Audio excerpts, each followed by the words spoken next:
And welcome to Foxborough Stadium, where the Dolphins have come for a most important game against the New England Patriots. A Miami win or a Dolphin tie today gets Miami into the playoffs. The Dolphins can also get in if they lose, and the Jets and the Steelers lose, or the Jets and the Raiders lose.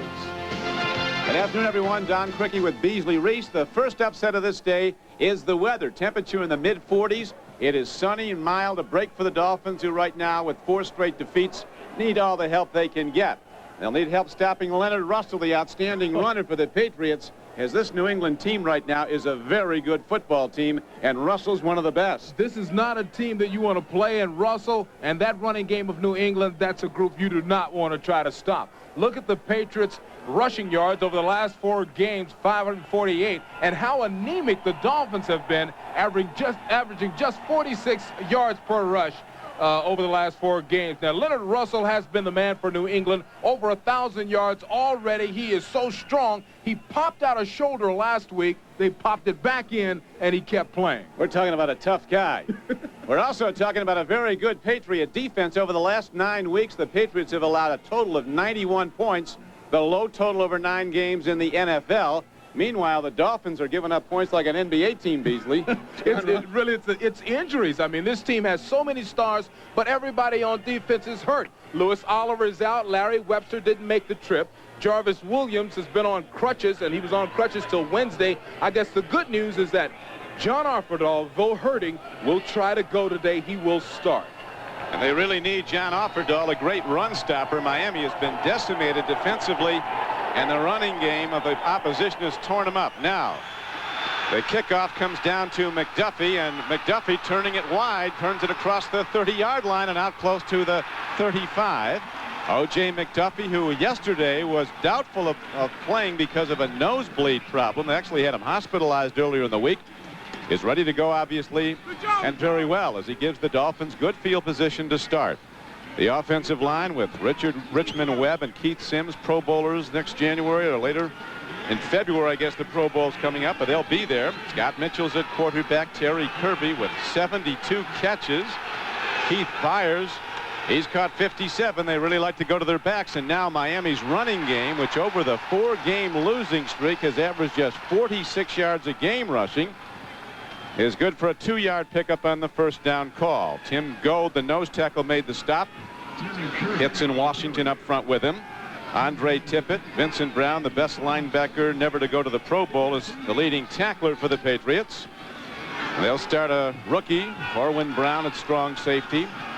Deion Lambert comes in as an extra DB as we now have 2nd down and 7. Mitchell in the flat, gets his man. That's Keith Byers, and he plunges ahead for a Dolphin first down out to the 44-yard line. You know, Bill Parcells was telling us, and we met with him on yesterday, that if he could stop one guy, it would be Keith Byers. Keith Byers looks to be the featured back today. They're trying to get that running game started. Keith is so good coming out of the backfield, and he is the most dangerous man, according to head coach Bill Parcells, on a team that is just, I mean, littered with talent, the offense of the Dolphins. He knows Byers well from Parcells' days with the Giants when Byers was the ace back for the Eagles. Now Mitchell again throws him another strike, and again it's to Byers as he's out close to the 49-yard line. Knocked down there by Maurice Hurst, one of the cornerbacks. You know, Byers is one thing you'll notice about Byers, that it always takes several people to bring him down. Everything on that man is big. Big hands, big neck, big shoulders, big thighs. That's why he's so hard to tackle. Good player. Byers has caught passes in over 100 straight games. An ace back. That's his 103rd straight game of the reception. 2nd down coming up now. They need a long 5 for the first down. Mitchell, who was out 4 weeks with a separated shoulder, looking in better form. As the Dolphins running hard. The pitch back goes to Terry Kirby, and he's inside the 45-yard line. They're going to spot him at the 47. As Don Shula, who this week was named the AFC Coach of the Year by the Football News, the first of the Coach of the Year awards to be announced. Dan Reeves was the Football News NFC Coach of the Year. Coach Shula, after a 9-2 start, has seen his team slump to 9-6. He said the big problem, our defense isn't challenging people. I don't know what's wrong. One of the things, as you pointed out, Beasley, is a plethora of injuries. You can't lose people who can change the face of a game like cornerback Troy Vincent. Handoff. Dolphins running hard, and they get the first down. On 3rd and short, the rookie from Virginia, Terry Kirby, thunders straight ahead, knocked down by linebackers Andre Tippett and Todd Collins. Kirby does everything well. He's one of the best receiving running backs in the National Football League. He runs hard, as illustrated there. 72 receptions on the year. How about that? Almost 1,000 yards in the receiving department and 5 touchdowns. This guy can do it all. If there's any one area where he needs to improve, it's in blitz blocking, picking up those big linebackers. He needs to toughen up a little bit there, but he is a super player. So while the Patriot is attended to, there's a break in the action here at Foxborough. How to identify the mountain man. Should be easy. I mean, doesn't a mountain man only live in really cold climates? Always go to bed when the sun sets? Wear a cowboy hat at all times? Actually, the easiest way to identify a mountain man is by his beer.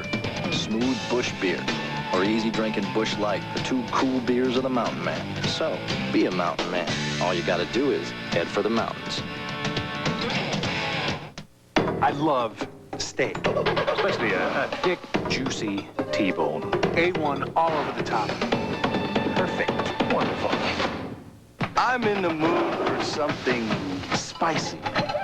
Tongue-tingling spicy. Spice is just... They get you here, and they get you right here. I want something with gumption. Something with a peppery kick that's spicy. A1 Bold. Yeah, that's what I'm in the mood for. Original A1 and new A1 Bold. They're how steak is done. One of these engines was filled with Castrol Syntec, a synthetic oil, the rest with conventional oils. They were then drained and started without oil to prove a point. You see, Syntec has a unique molecular structure that bonds to engine parts. Lab tests show it leaves a layer of protection far stronger than conventional oil. And if Syntec protects this well now, imagine if you leave it in. Castrol Syntec protects in ways other oils can't. In the very center of your television screen is number 95, Dwayne Saab. You'll see a Miami Dolphin fall on his ankle down lower right corner of your screen now. See the ankle collapse, and that's the reason he goes out. Number 53, Chris Slade, will step in his stead. You're looking at Dwayne Saab there, and there is Slade. Slade with a lot of sacks this year. He's a good athlete, but in the latter part of the season, Saab replaced him as the starter. It is now 1st down and 10 for Miami. The opening drive after a strong kickoff return by O.J. McDuffie. The handoff, and running with the ball is Mark Higgs, a terrific little back who just grinds it out. He's the Dolphins' leading rusher with 616 yards, almost 4 yards a carry. Andre Tippett brought him down. Higgy, they call him, proprietor of Higgy's Goal Line Cafe. That's right.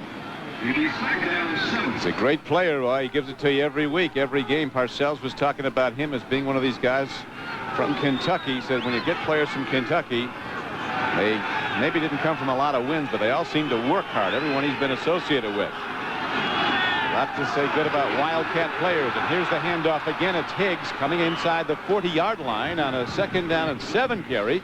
He's down close to the 37-yard line where Gold and Brown make the stop. Higgs is a very, very hard runner. He loses his footing here on the frozen turf just a little bit, but this guy always gives you 100%. And one of the shames that he's not on a team where he would be the feature back, because he has 1,000-yard type of talent. There he is in 1992 and 91. You see him very close to 1,000 yards in those seasons.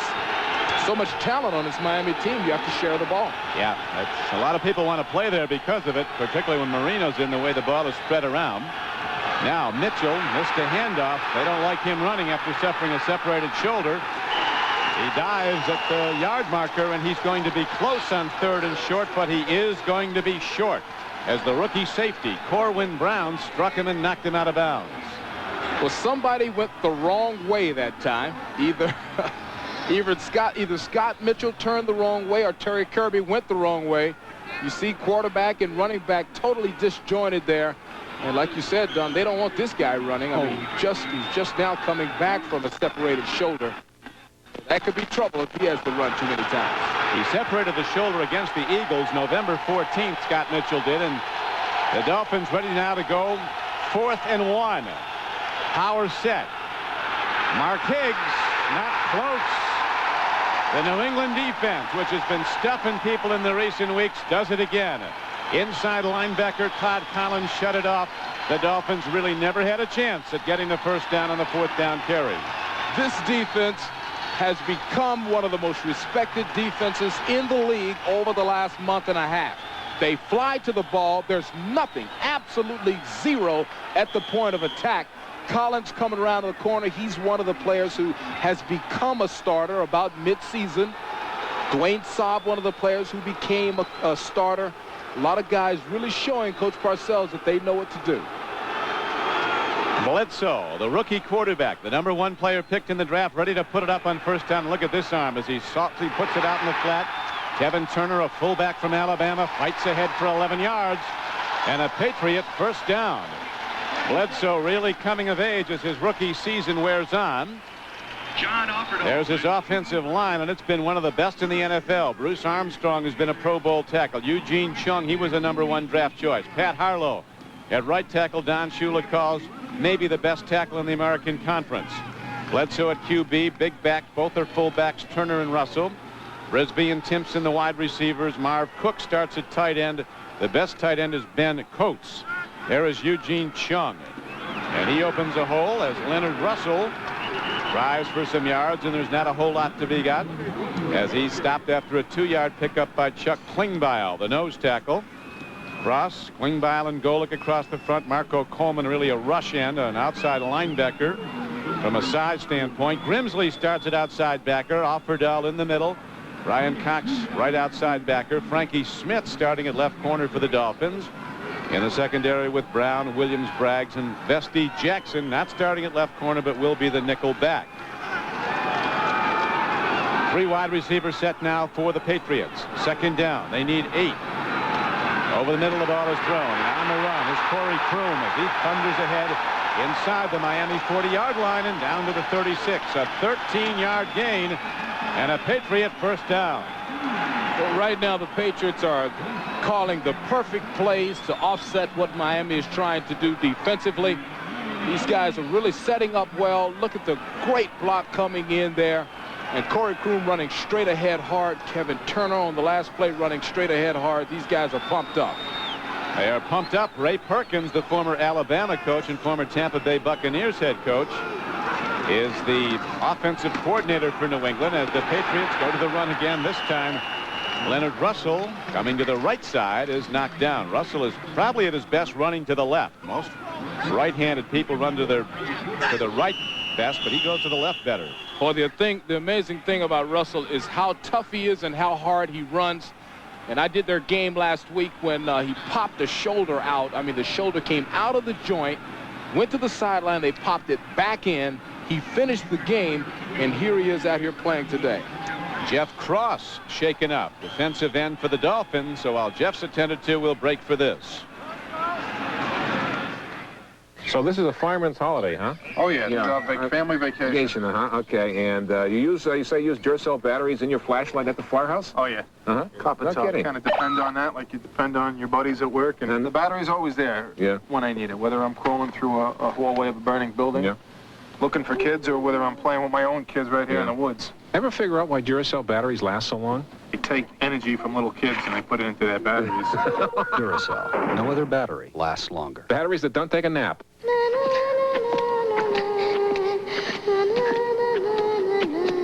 The universe is information. Information can be digitized. Digital data can be transmitted. Every book, every movie, every piece of knowledge in the universe, right here.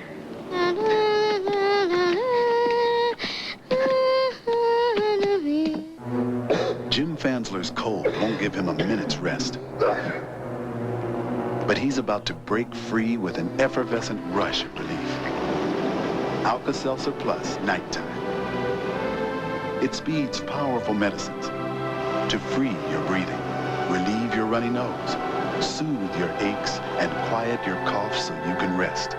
All without alcohol. Nothing rushes relief like Alka-Seltzer Plus Nighttime. The NFL on NBC is brought to you by Smooth Bush Beer and Easy Drinkin' Bush Light, by MCI, by Goodyear #1 in tires, and by Duracell batteries. No other battery lasts longer. Jeff Cross shaken up on the sidelines. Looks like he'll be ready to get back in there, but while he's out, in to replace him is Jeff Hunter, number 97, at defensive left end. No score in the game.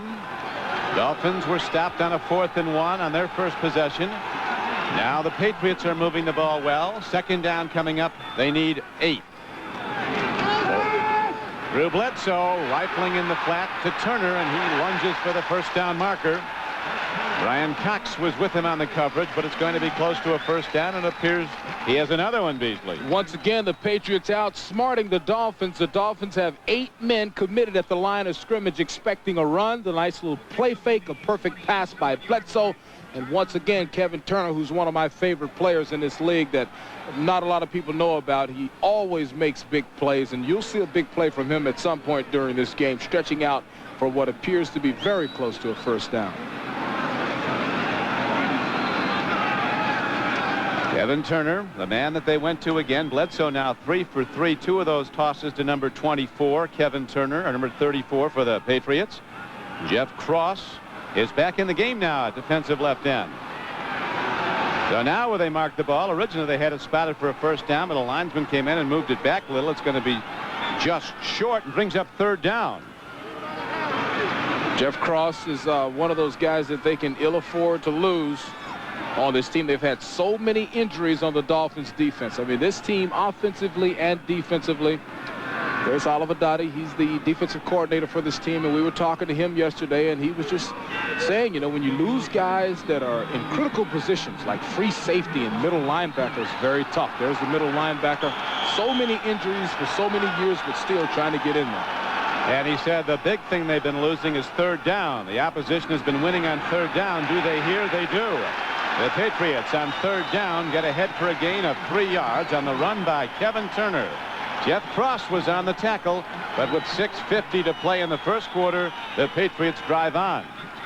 And here's Offerdahl with all of his injuries in the middle of the defense, still trying to play, but look at the push by the offensive line. Jeff Cross almost stopped it, number 91, but just the avalanche of power by that Patriot offensive line. And the Patriots now going 1st and 10 from the 25-yard line. A handoff. Russell running left as he is wont to do so often. Takes it to the 21-yard line. A gain of about 4 yards on the play.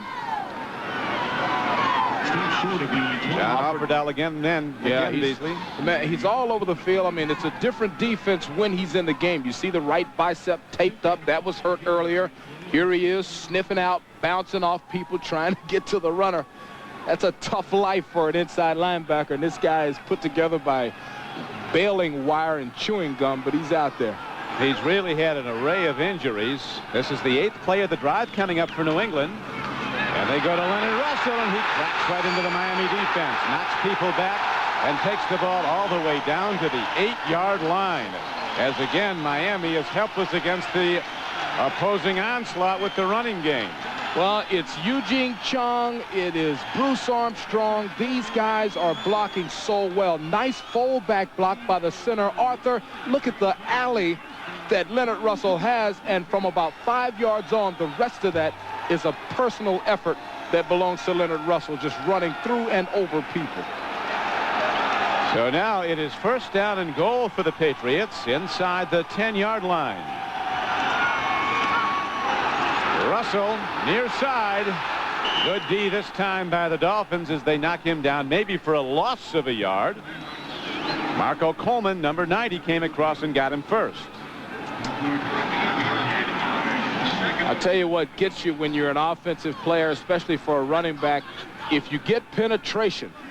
Finally, the defense gets beyond the line of scrimmage. Look at the safety beyond the line of scrimmage. It forces Leonard Russell to bounce back deeper than he really wants to, and as a result, there's no gain.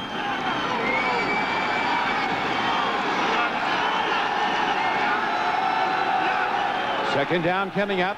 2nd and goal from the 8. Bledsoe with that lightning arm looks into the end zone, fires, and he's got a man for a touchdown. Michael Timpson, a sprinter out of Penn State, arms outstretched, makes a picture play in combination with his strong-arm young quarterback Drew Bledsoe, and the Patriots continue their excellent play, going out to a 6-0 lead.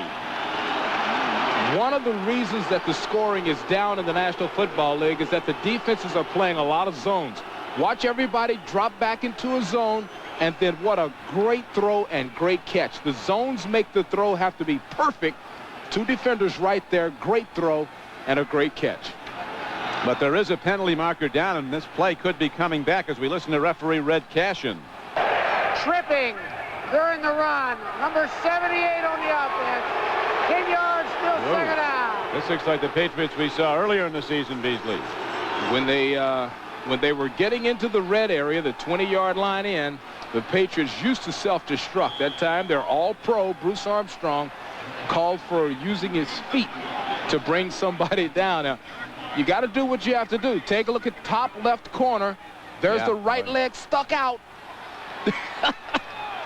Hey, and then a little arm around the knee of Marco Coleman. Whatever you have to do, I guess.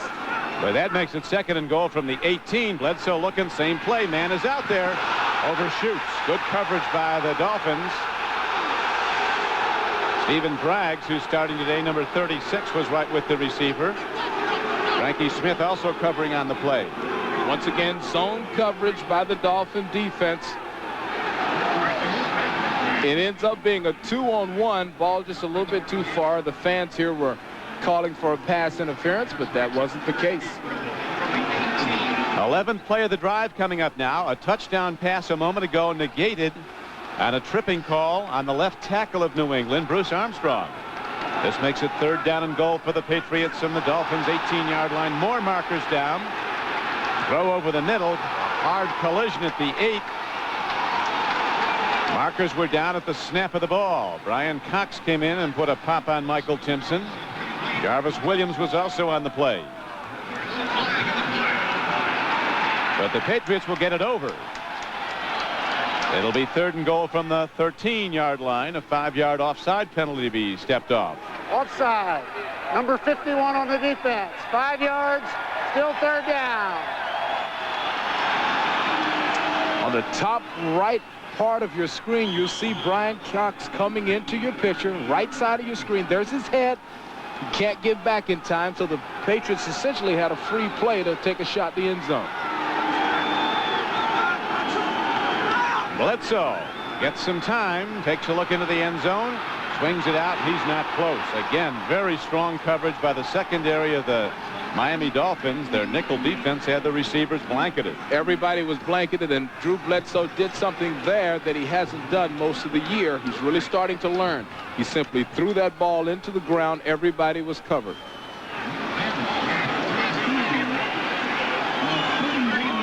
Matt Barr on the field now to try a field goal.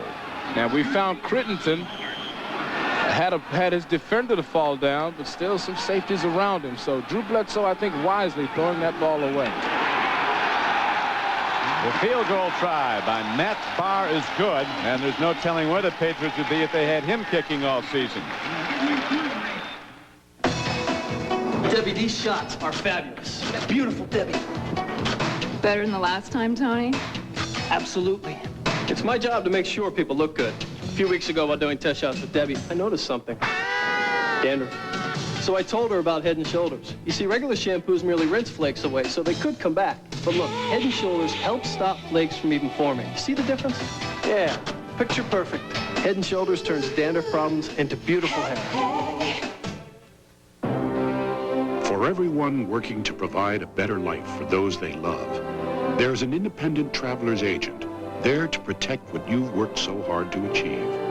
For everyone challenged by economic uncertainty, there is a traveler's agent there with a plan for your financial future. For everyone striving to safeguard a dream, there's a partner under America's umbrella, your independent traveler's agent, the Travelers Insurance Companies.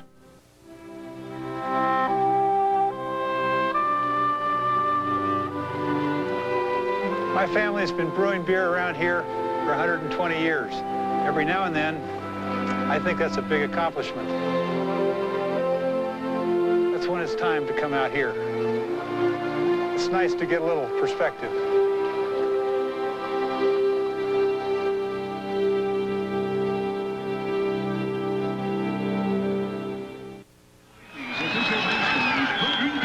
The Patriots have taken a 3-0 lead on the Matt Barr field goal. It came after a touchdown was called back because number 78, 2 times a Pro Bowl player, Bruce Armstrong, was called for tripping on a block. He's on the left side of your screen, the far left, and there he is sticking out the leg.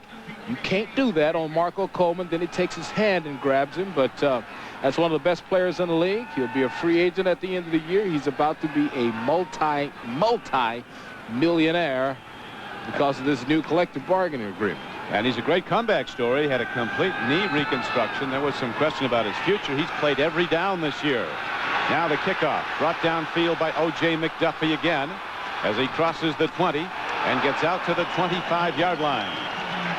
So the Dolphins, in a most important game, down 3-0, are set to go on offense for a second time.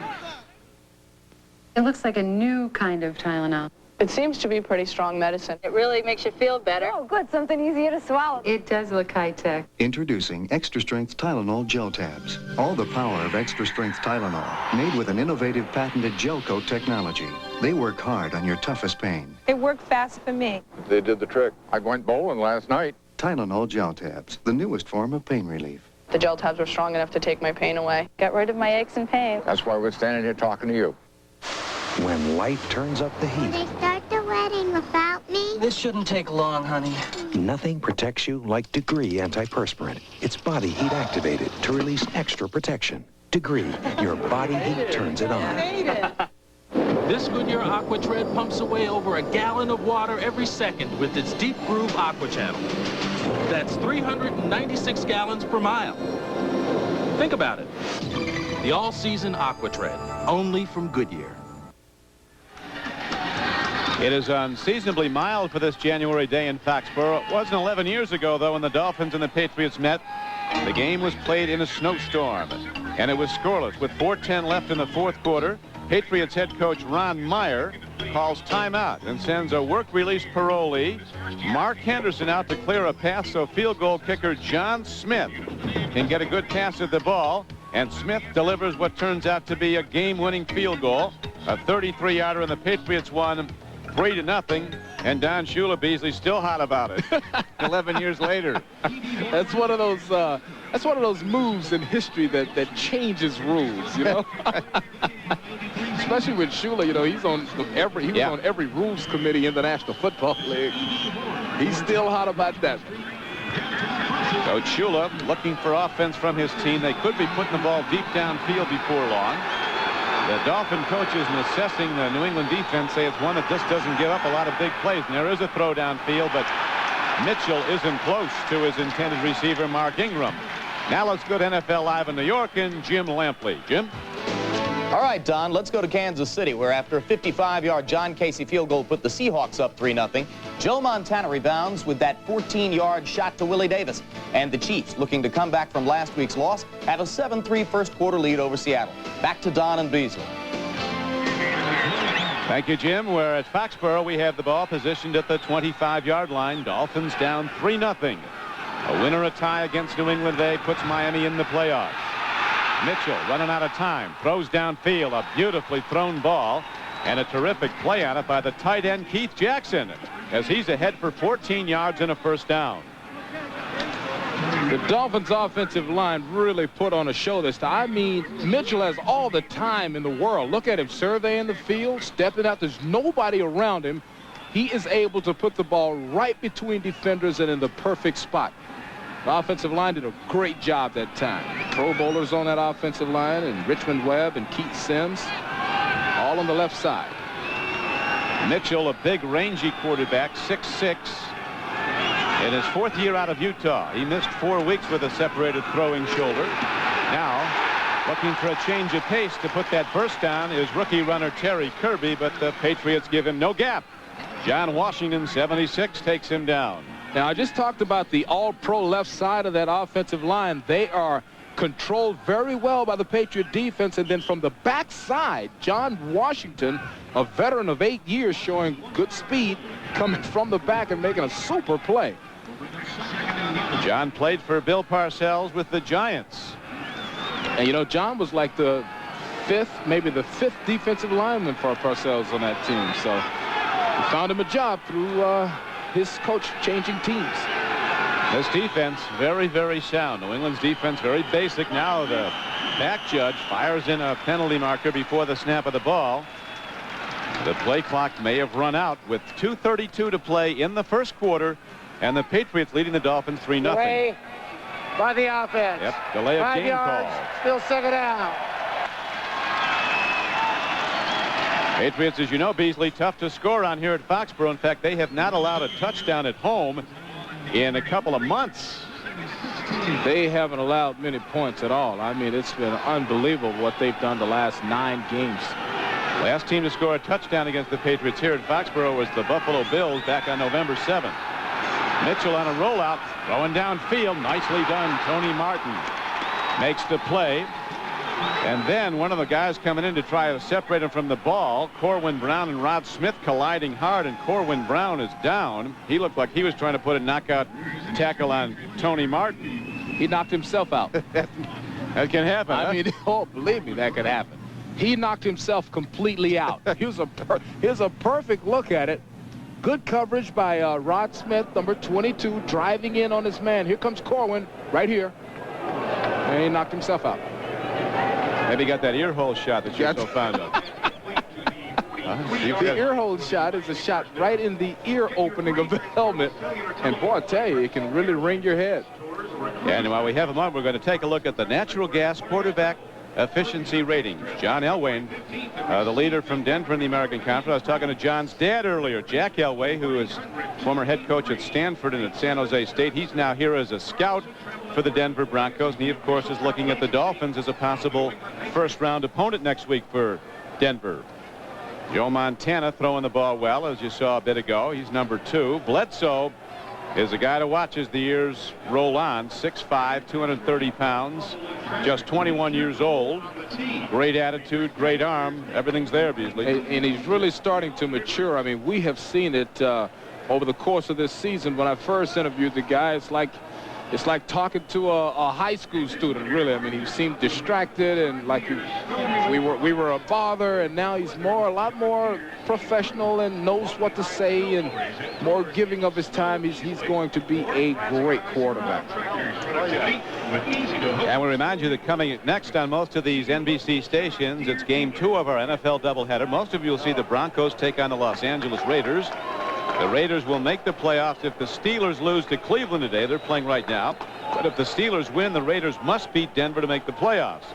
Some of you will see the Bengals take on the Saints at New Orleans. Check your local listings for the game in your area. Corwin Brown up and about now after, as you put it, Beasley, knocking himself out. Coming up to make a second hit on the receiver, Tony Martin. And in to replace him now is Terry Ray, number 23. Dolphins moving the ball on this drive with some good passing. Dan Marino out for the season with that Achilles tendon injury, but his recovery, we can tell you, is going along even better than the doctors hoped. He barely has a limp now and will be back to doing everything in February. The pitch back goes to Mark Higgs, cutting back.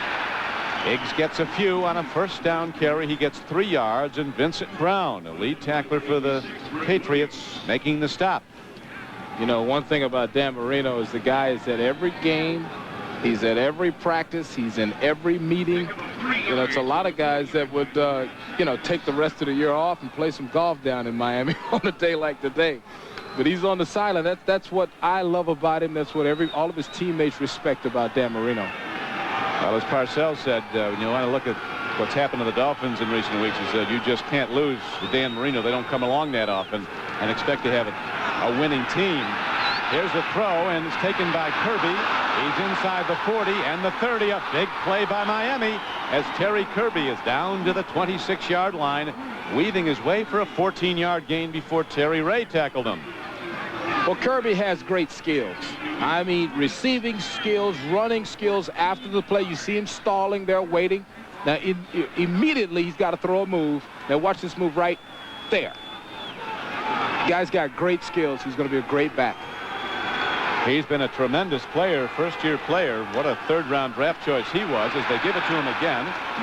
Mitchell throwing the ball well here. He's hit 5 of 6 for 64 yards for Miami. Tim Gold, the nose tackle, makes the stop.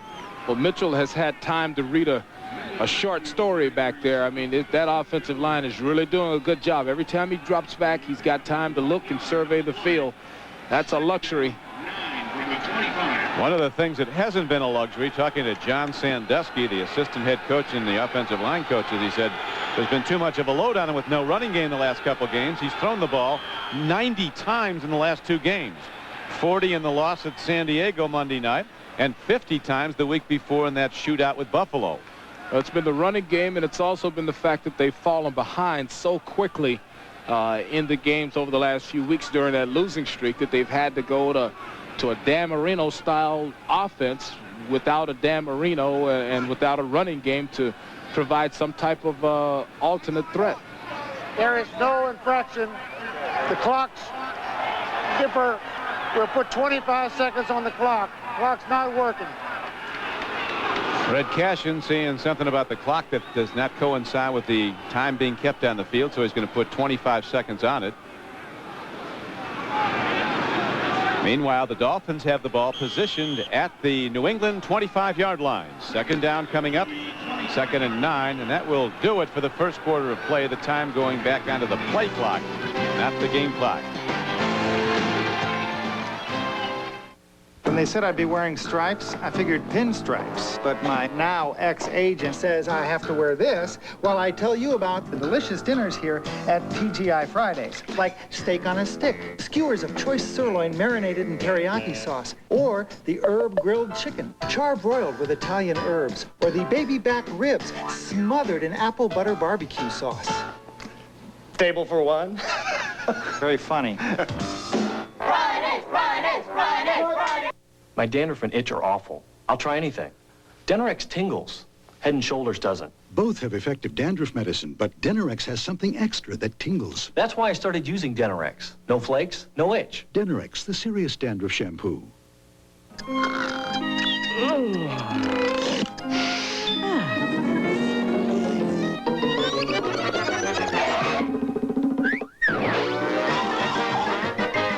Coast, the eye-opener. Hi, Martin Mull for Red Roof Inns. For a limited time, Red Roof Inns have lowered the roof on... have lowered the roof on prices! Oh. For special lower the roof rates at any one of our more than 200 inns, call 1-800-THE-ROOF. Wow, I just had the weirdest dream. You were falling, right? How did you know? Lucky guess. And the AFC playoff picture, the Bills leading 3-0 at Indianapolis. A victory puts Buffalo on the home field throughout the playoffs. Houston goes later tonight against the Jets. Kansas City leading the Seahawks at the moment. KC can secure the 3rd seed in home field for a first-round playoff game. Denver against the Raiders later. And as you know, Miami losing here 3-0 to the Patriots. A win or a tie today assures Miami of a playoff spot. If they should lose, they still could get in, but they'd need help. Up on the list of help would be the Jets losing in combination with the Steelers losing or in combination with the Raiders losing. Here's a throw in the flat. Not much room to work. The defense is there. Todd Collins working his way and holding on to Terry Kirby. Brings up 3rd down and 9 now. That's a tough job for a linebacker, and Collins is one of the players that the coaching staff, there's Al Grove, the defensive coordinator, has pointed out to us over the weeks, starting to get it, starting to understand how to play winning football. As a result, this team is trying to win a 4th in a row. Now a big down coming up for the Miami Dolphins. 3rd down, they need over 9 where the ball is positioned, almost 10. From the shotgun, Mitchell stands in, pump fakes, the rush comes, and all is lost. Back at the 35. Brent Williams, number 96, was the first guy to get there.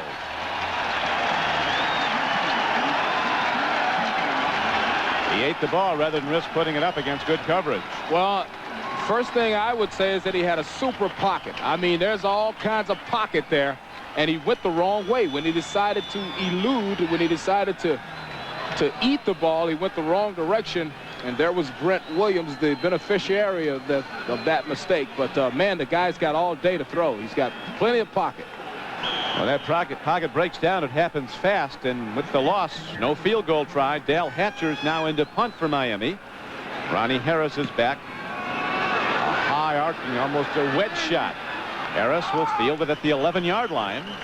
So the Patriots with a 3-0 lead take over the ball, but they have the long field to go when we come back. Think of all this as a large block of ice. Think of this as a chip off the old block. Coors Light's aged ice cold. So when you think of ice, think of the silver bullet. The only way to chill.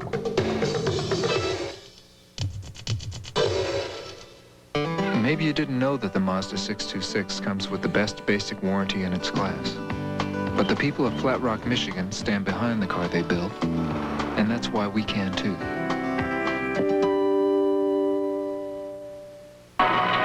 It's hard to believe, but the first flights used to set down in La Crosse, Madison, and Milwaukee on the way to Chicago.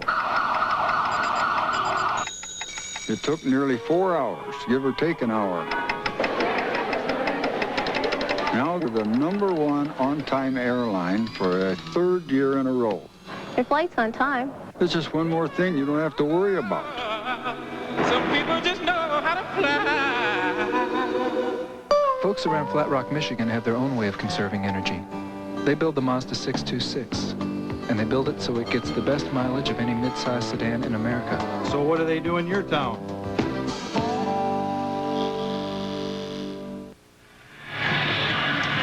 The Cowboys continue to lead the Giants 3-0 in a game at the Meadowlands that will decide the NFC Eastern Championship and home field throughout the NFC playoffs. San Francisco goes tomorrow night against the Eagles. Green Bay winning an all-important game at Detroit. Winner of that game takes the NFC Central and will be at home next week. Patriots ticket office remembered.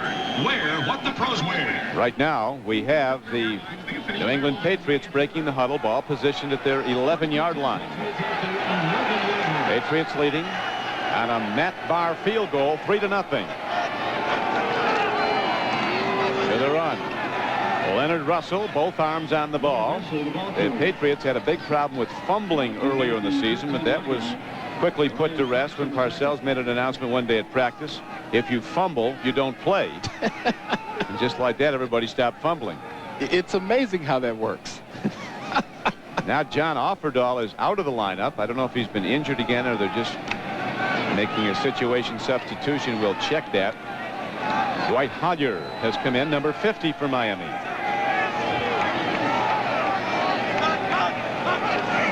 Bledsoe, deep drop on 2nd and 7, lofting a ball downfield. His receiver not even looking at it. Ray Crittenden, for whatever reason, was playing like a defensive back. He was watching the defensive player. Ray Crittenden didn't get whatever audible was offered because Crittenden was going down in a stalk block as if he was going to block against the defender. Play comes back anyway on a call against New England. John Offerdahl on the sideline right now. There's John, who has missed 3 straight games with a hamstring problem. He missed 4 earlier this year. Offensive pass interference, number 87. That penalty is declined. Second out. 3rd down. 3rd down. Declining the penalty makes it 3rd down and 7 for New England. It's amazing, though, Beasley, when Offerdahl's in there, how effective he is at shutting down the run. It really is, and it's more a question of the calls that he makes and the way he kind of runs the traffic back there. He's been a little too injured to be a physical presence. Now Bledsoe stands in, throws that fastball downfield. How do you catch that? But Vincent Frisbee did. And you talk about a pair of hands. Frisbee shaking off the sting. I'll tell you what, that's worth the congratulations from your quarterback and the fans. When you go up and your body is totally extended like that, you know that the defensive back is going to try to cut you in half. And that what hands to hold on to this thing. Great courage also, Don. Look at this. Man. And then the shot in the middle of the back. I love to watch the athletes play. Beautiful. Offerdahl again is troubled by a hamstring problem. Our producer John McGinnis just checking with the Dolphins trainer. So whether or not we'll see John Offerdahl back in here, we'll have to wait and see. Leonard Russell carrying on the play, and Mike Golick making the tackle. Bledsoe throwing well. He has hit 4 of 4 throws for 41 yards. Believe me, it's more disappointing to John Offerdahl than it is to any Miami fan that he can't be in there. He just keeps continually getting these nagging injuries that keep him out of the lineup. 5 straight years he went to the Pro Bowl, John Offerdahl. But it looks like he might be sidelined the rest of this day as the Patriots now go on a play fake. Bledsoe looking downfield near sideline, but there's too much lead on the throw to Vincent Brisby. 3rd down comes up. That time Bledsoe had that's a long geometric throw. Geometrically, it's the longest throw in the game from the middle of the field all the way to the sideline, and the pocket was collapsing just a little bit as he tried to find it. Boy, all the body he puts into the ball. Just a little off on that one. Bledsoe, the first player picked in the draft. Rick Meyer of the Seahawks was the second, both quarterbacks. And the projections are now if the 2 juniors come out, there'll be 2 quarterbacks picked at the top of the next draft. Heath Schuler and Trent Dilfer. Now, Bledsoe on the run. Is ahead for a first down as he gets out to the 38-yard line. Frankie Smith makes the stop for the Dolphins, but he does it 12 yards downfield. Boy, it's so much fun watching this kid grow up and become a man. I mean, he is really moving into this position. He sees that there's absolutely nothing there, takes full advantage of the opportunity, and watch him spin it at the end there. That's that confidence coming. He does have that. His confidence rising. He hasn't run a lot. Big thing he's got is just a lightning release. You'll see it now. Look at that fastball. Triggered in to the 49-yard line. 1st and 10 throw. Good for 11. First down, Patriots. This release is pristine. I mean, it is absolutely pure. The step into the ball, the power generated from the lower body, it's low and away from the defender. The only person that can catch it is his teammate. That's great. And it's coming in there hard. A tight spiral right on the numbers, and it's a first down for New England. Patriots lead 3-0. Second quarter. Handoff. Leonard Russell tries the middle. Nothing there, and he bounces to the outside and works his way ahead for a gain of 5 yards on the play before he's knocked out of bounds by safety Stephen Braggs. Leonard Russell runs so many plays up the middle and off tackle that he sucks the defense in a lot and then has the athletic ability to bounce outside so well. He's sneaky fast, a nice long strider. Super player. And an honest man, Leonard Russell, gives it to you every practice. This is one of the few people who will hide injuries just so he can practice. He wants to be in there. He wants to have the whole load on his shoulders, and it's been there much of this season as the Patriots continue to run the ball well. Now a quick out pattern. And again, Kevin Turner figuring in the passing game of the Patriots, coming out of the backfield. And the former Alabama fullback is ahead for a first down. Kevin Turner can do it all. He can block, catch, he can run the ball out of the backfield, and he makes big plays. Just a good football player all around. Dolphins really miss Troy Vincent, a standout cornerback who's out for the season with a knee injury. He could take anybody one-on-one. Really changes the pass coverage when you miss a cover man like Vincent. Now Bledsoe dropping back, and the play is whistled dead as the referee jumps in.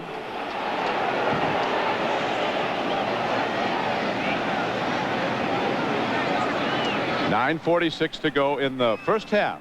Encroachment. Number 97 on the defense. 5 yards, still first down. Jeff Hunter jumped in early. The Dolphin defensive problems. Look at the total yards by the Bills in San Diego and the points allowed. Most points allowed in consecutive games by Shula teams in the 33 years he's been an NFL coach. Tom Olivedati said there's just no secret. We've lost guys, and what we have in there is not making plays right now. We're giving up too many big plays. Russell, they're reading him all the way, and the Dolphins this time defend well against the on a 1st and 5 play. Could be a loss of a couple of yards. Right now, the New England Patriots are doing one thing that that you have to do when you're playing against a Miami offense. I mean, they're keeping some very skilled players on the bench. I mean, they're winning the time of possession. These are long drives, classic Bill Parcells football, running the ball, short passes, control offense. And as a result, Keith Byers, Keith Jackson, Irving Fryer, people like that are spectators. You see the Patriots with a total yardage advance today. Bledsoe with a quick drop and a hard throw to the outside. Timpson sprints ahead down the near sideline and gets to the 25-yard line. It's another first down for New England, a 10-yard gain. You know, Timpson has great hands, and boy, he catches with nothing but his hands. Even though he falls here on the break, we talked about the turf being a little chewed up at this point in the season, but reaches out and catches the ball with nothing but hands and able to get the first down. Despite some very cold weather here in the past week, and more is coming in tomorrow, the Dolphins really caught the right day for this game. The field isn't frozen. It's a natural grass field.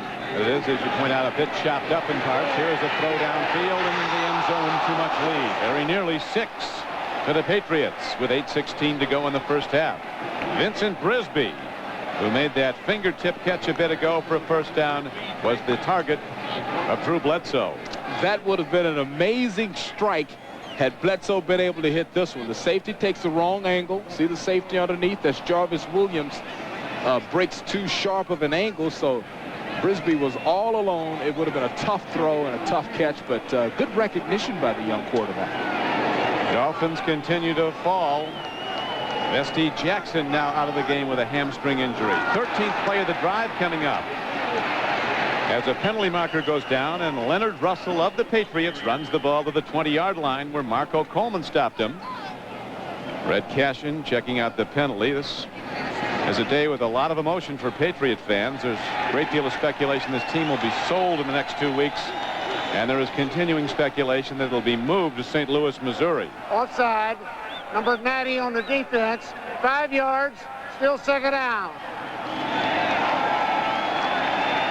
That's Vesty Jackson sidelined with a hamstring injury. The same problem that's taken middle linebacker John Offerdahl out of the game.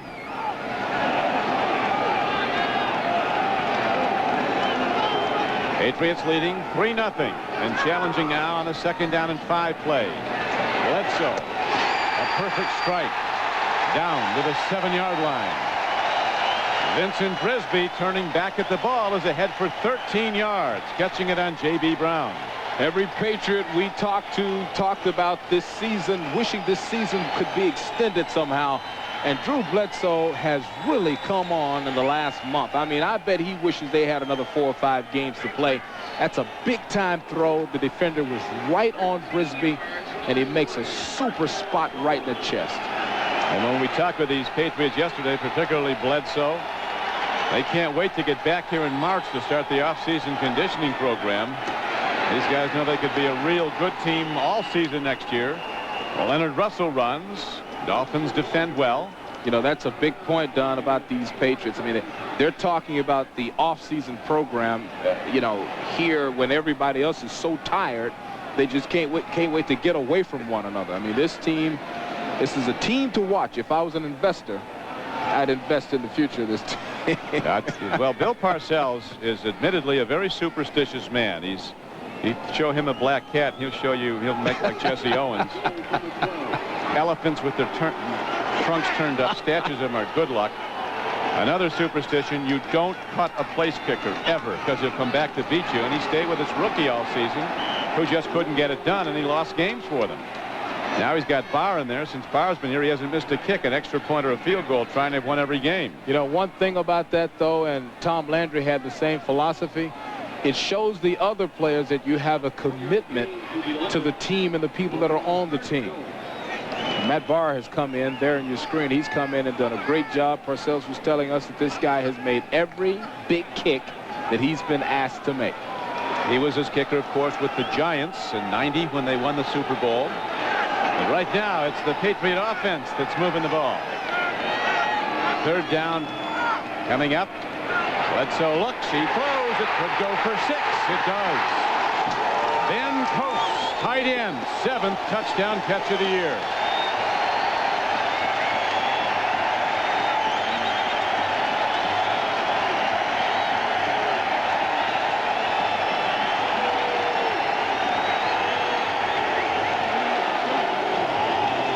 Emerging as one of the best tight ends in the NFL, Ben Coates.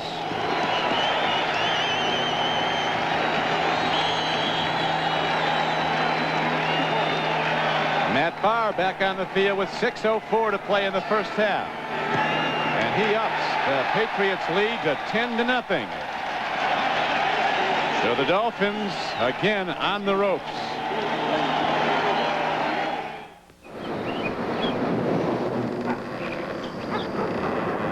People around Flat Rock, Michigan have a lot of reasons to be proud.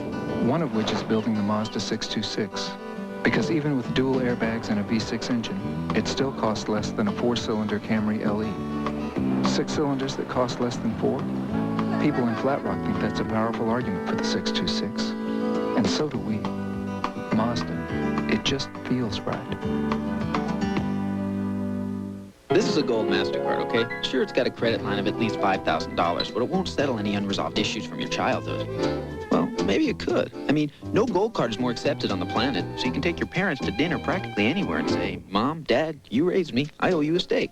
And it might be smart to buy them a grandfather clock to replace the one you demolished when you were 8. And if this one gets broken, the Master Purchase Plan can replace it.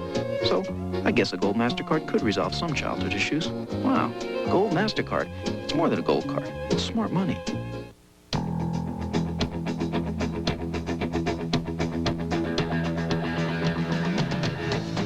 Now, to each man who shaves, there's an edge all his own.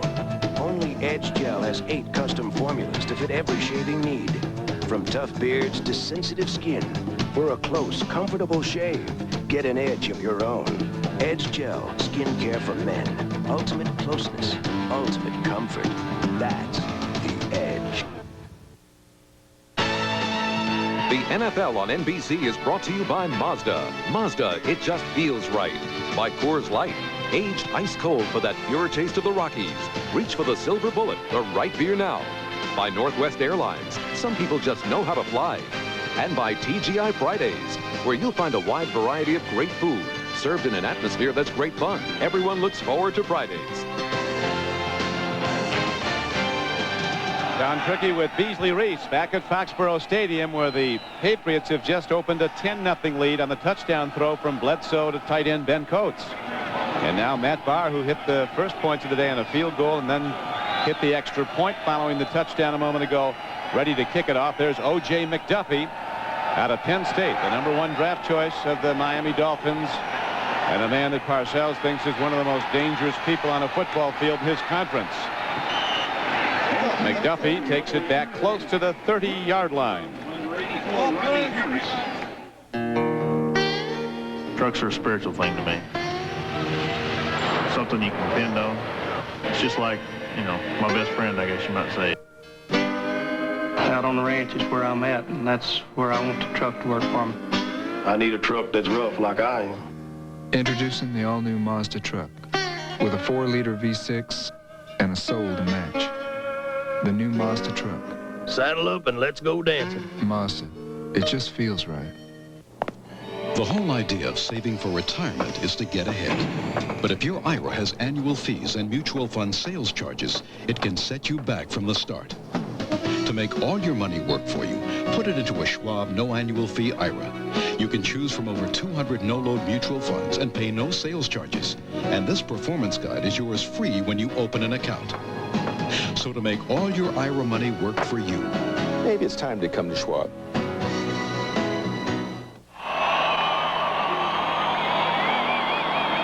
You don't stop playing baseball after 27 years and then just sit around. Over my career, I developed habits that keep me in shape. Regular workouts will always be a part of my life. And when I get sore, I take Advil. It's strong, it works, and I know it helps. And Advil's gentler on my stomach than aspirin. I know if I keep working out, I'll stay in shape. And when I get sore, Advil will keep working for me. Advil, advanced medicine for pain. The Denver Broncos, the LA Raiders. Another piece of the playoff puzzle comes together when arch rivals clash. Next on NBC.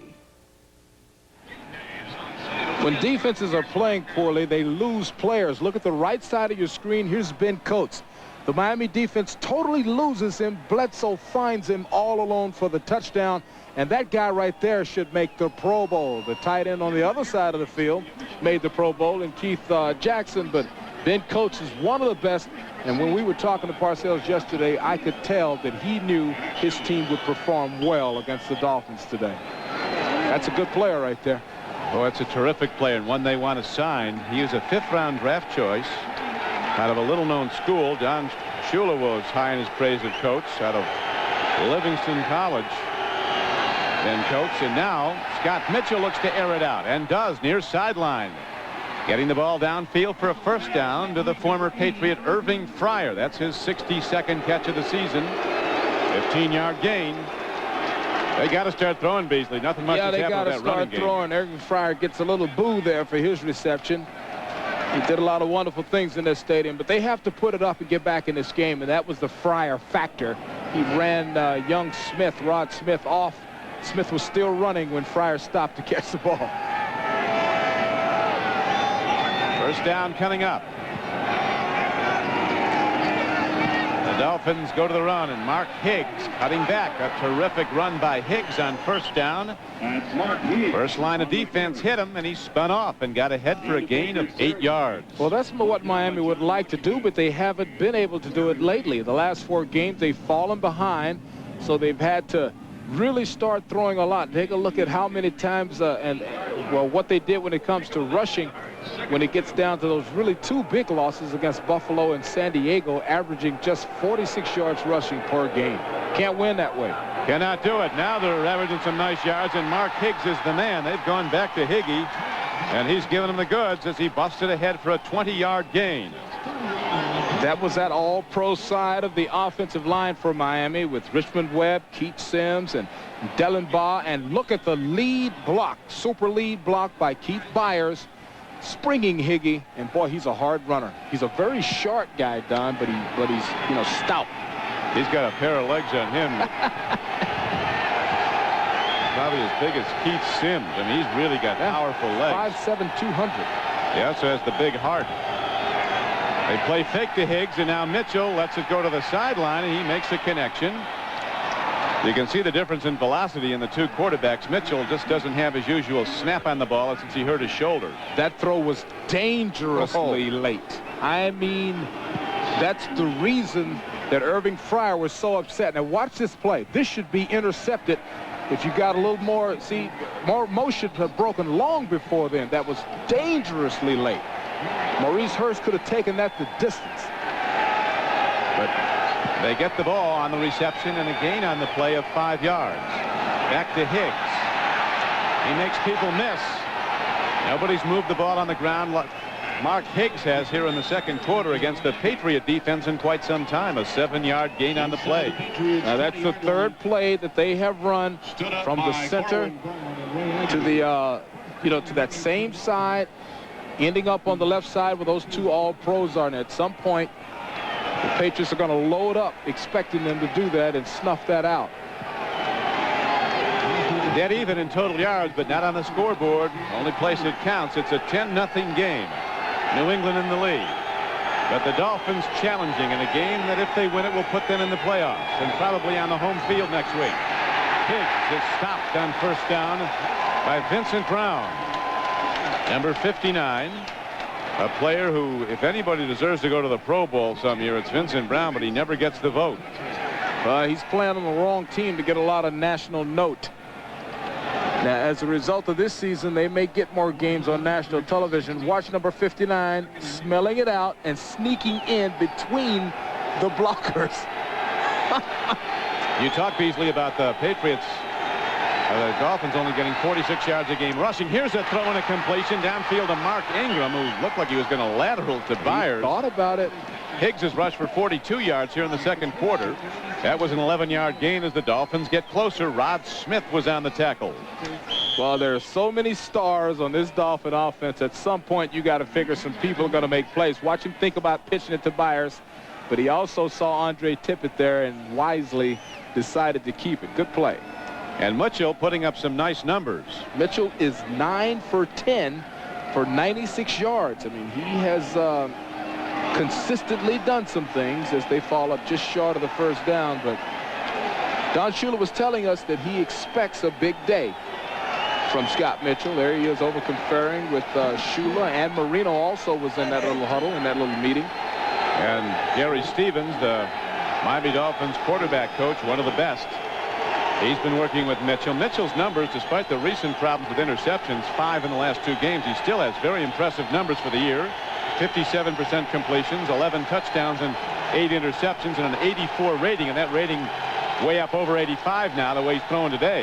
And a couple of those interceptions last week, one was a tip ball. I mean, you know, you can be unlucky on interceptions also. So he's a very talented guy, very bright future. Foxborough Stadium is sold out. It wasn't sold out in time for a television lift of the blackout here in the Boston area. But every seat is full, and they have reason to cheer today with the 2-minute warning now given. At Compaq, we realized that buying a computer raises a lot of questions. So we came up with the answer, Compaq Presario. Powerful computers that come preloaded with software that can correct your spelling or balance your checkbook. In fact, the Compaq Presario can even answer your computing questions. Oh, and if you happen to have a phone, it can answer that too. Hi, we can't answer the computer right now. Please leave a message. The new Presario from Compaq.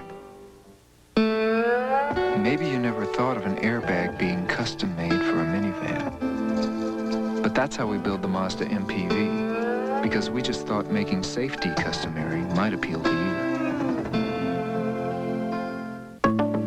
When your business does business with MCI, every 90 days you get proof of exactly how smart that is.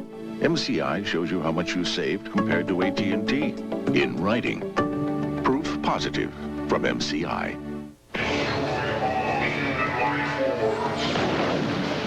The ultimate science fiction battle of the new year begins January 7th. American Cyborg, Steel Warrior, rated R. Don't miss it. It's not normal to take a luxury car engine and suspension and make it a van.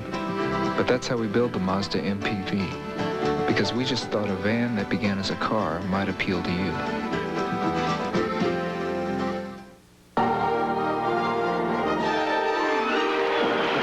What a game. Who do you like? Well, I'm rooting for the Patriots, but he likes the Dolphins. He? Darwin likes Dolphins. Don't miss a thrilling all-new Sequest adventure tonight, only on NBC.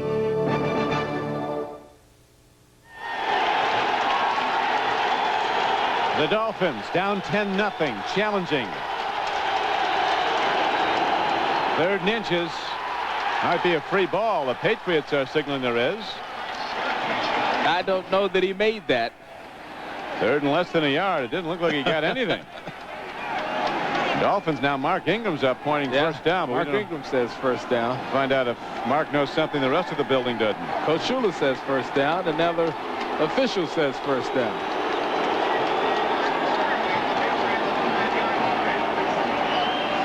Mitchell, despite the troubled shoulder, putting his head down and bullying his way close. I didn't see him move 1 ounce. Now the pile didn't move. I didn't see him move 1 iota. He might have done some squirming on the ground and inched that ball ahead, but it looks like it's going to be enough. We'll see. He gets it by about the length of the football. So the Dolphins have the ball first down and goal at the 5-yard line of the Patriots.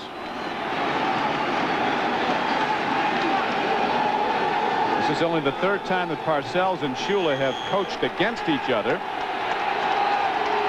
Earlier this year at Joe Robbie Stadium, Dolphins beat the Patriots 17-13. Cutback run by Mark Higgs. only does he go down behind the line of scrimmage, he's then thrown back about 5 yards. But Don, that turf looks on television a lot better than it really is. It looks like really some clippings that were just laid down. And look at that. That's a great shot of how everything is just ripping up. It looks like somebody cut a bunch of yards and then took the grass and sprinkled it out on the field. That's not live growing grass that you're looking at. Second down and goal from just outside the 5. Mark Higgs turns it up, turns it in, and he goes in for a touchdown. So Higgy delivers the goods. 6 points for the Dolphins, and they're back in the game, down 10-6.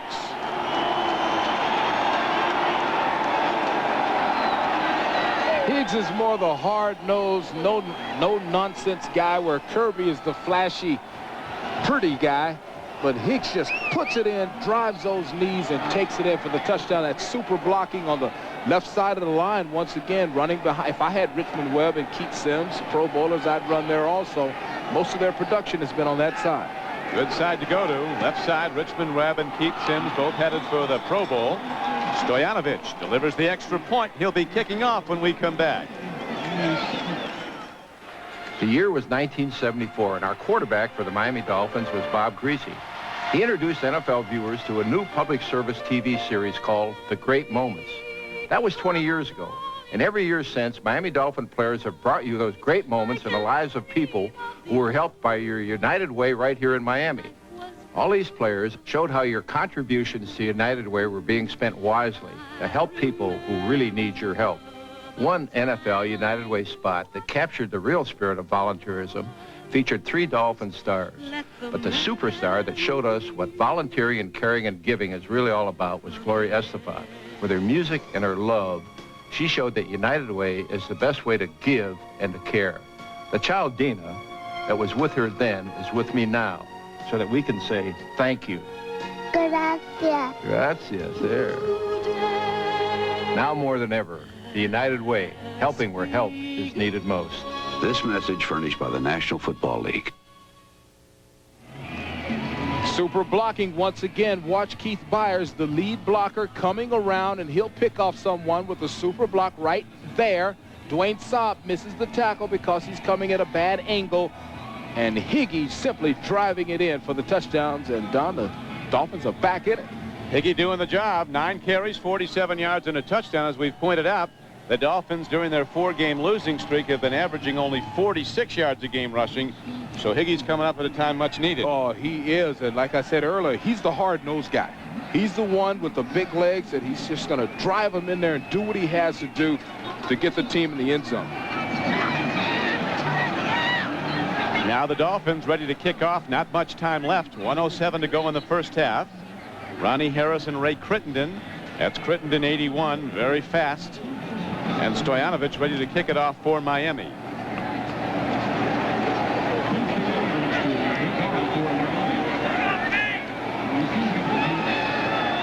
We'll be going to NFL Live at halftime for a complete roundup of this 18th week of action.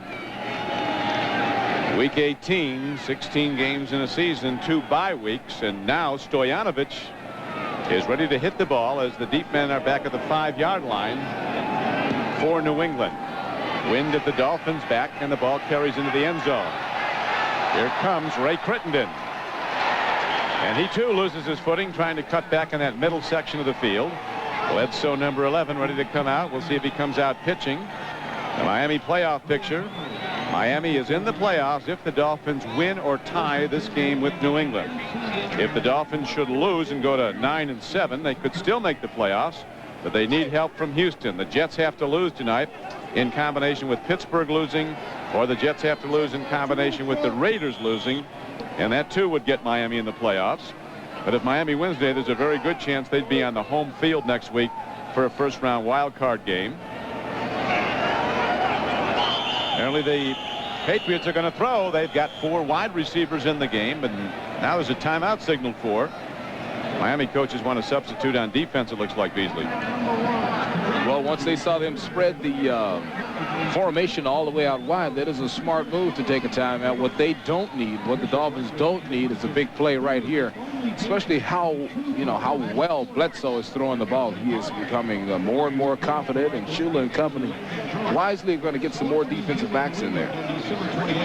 Coming up, it's the Domino's Pizza NFL Live halftime report with Jim Lampley, Mike Ditka, and Will McDonough. They'll bring you up to date with the scores and highlights, and they'll also take a look at the playoff picture, which is a tester. And we also remind you that tonight, all new episodes of Eyewitness Video and Sequest on NBC.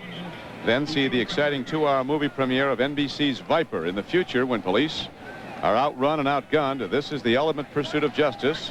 Viper premieres tonight following new episodes of Eyewitness Video and Sequest.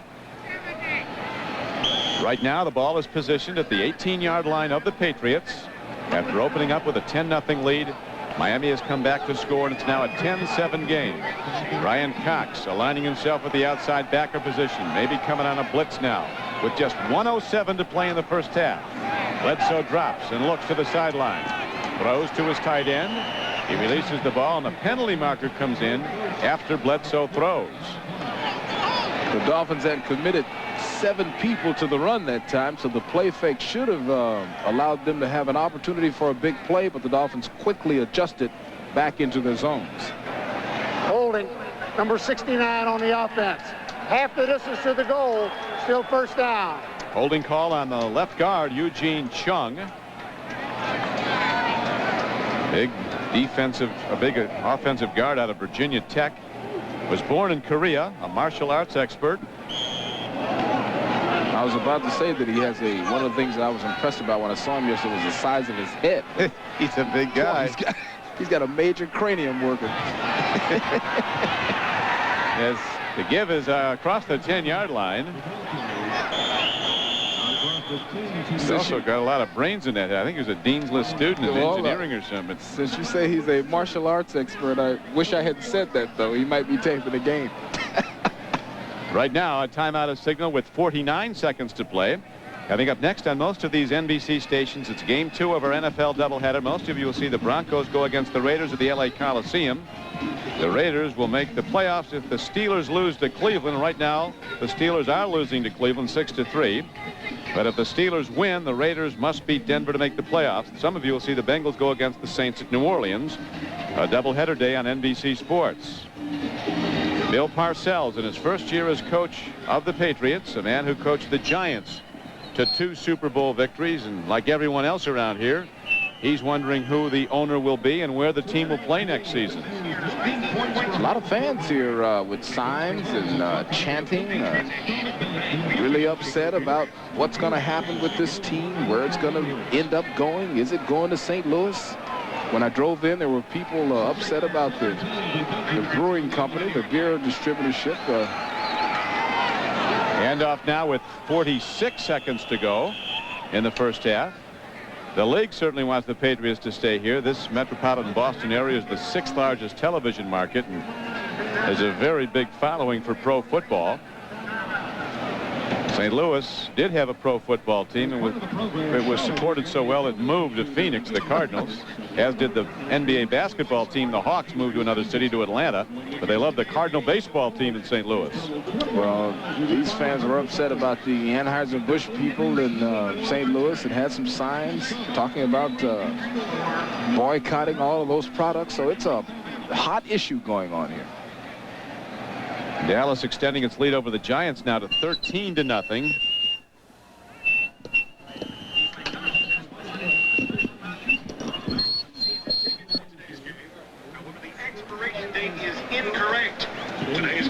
Hazel, I think your headset is telling you something here. A little feedback, as they say in the business. 46 seconds to go. 60,000 say please stay. A lot of history in the stadium. 23 years the Patriots have played here. Dolphins been going against them that long in the stadium. A lot of memories. Jumpin' Joe Gerlach on a Monday night when the Dolphins and the Patriots played.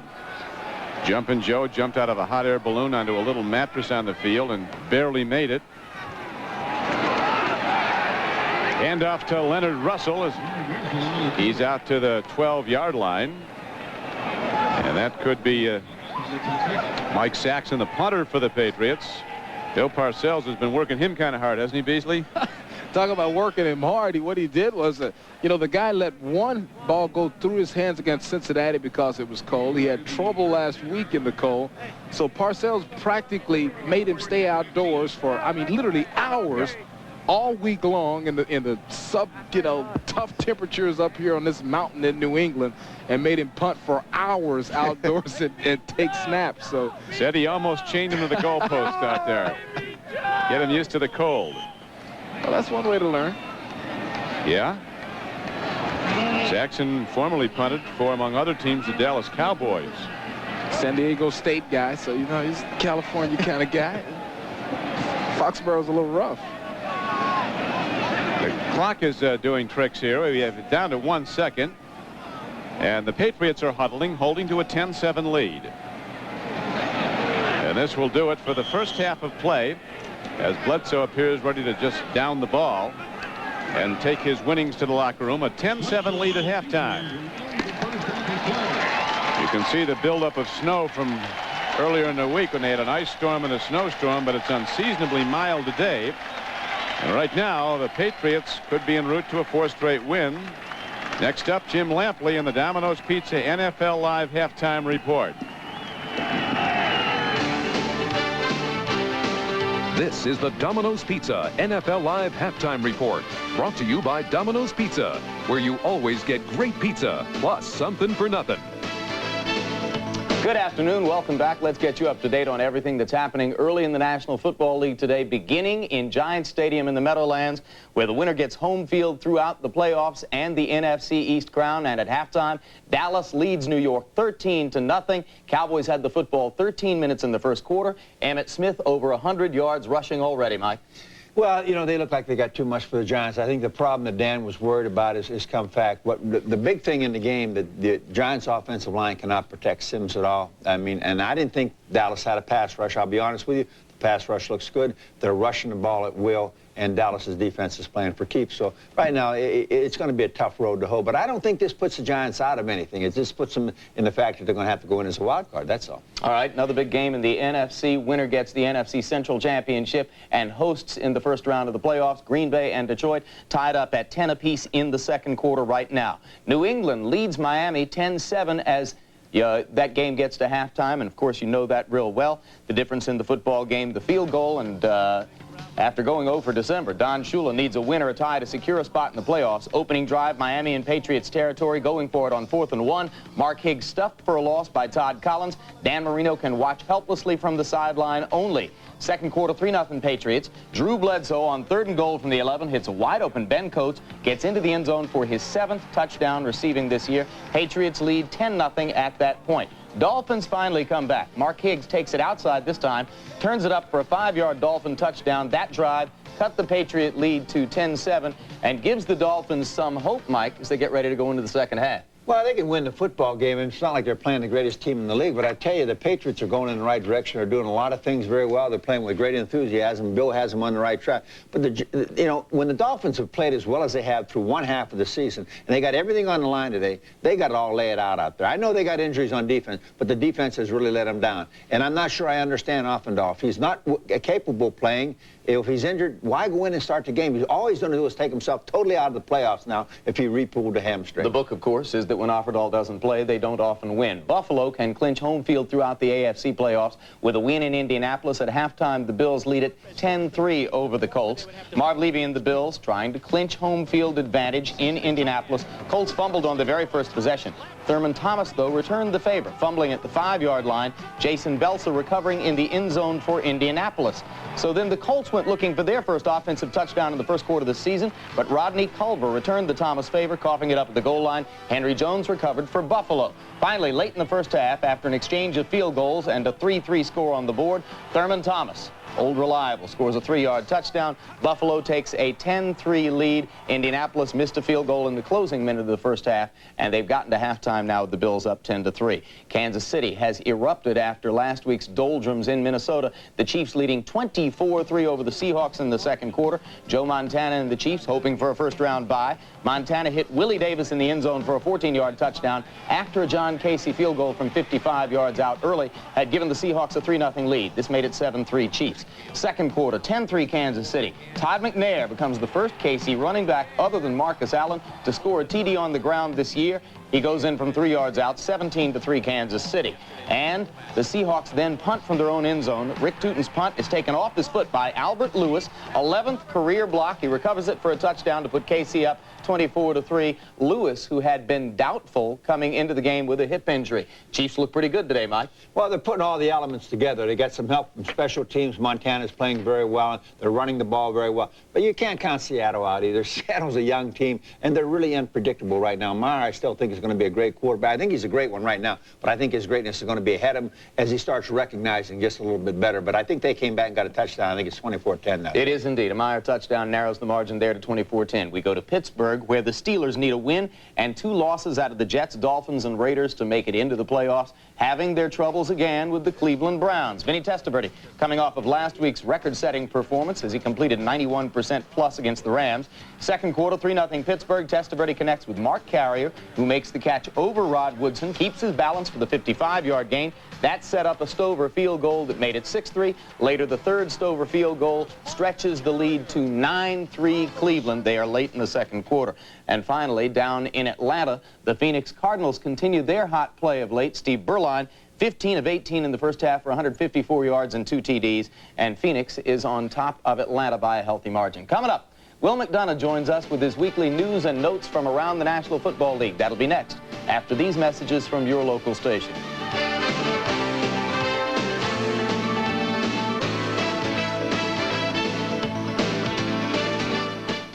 In the future, when the police are outgunned, outmanned, and outrun, there's one last hope.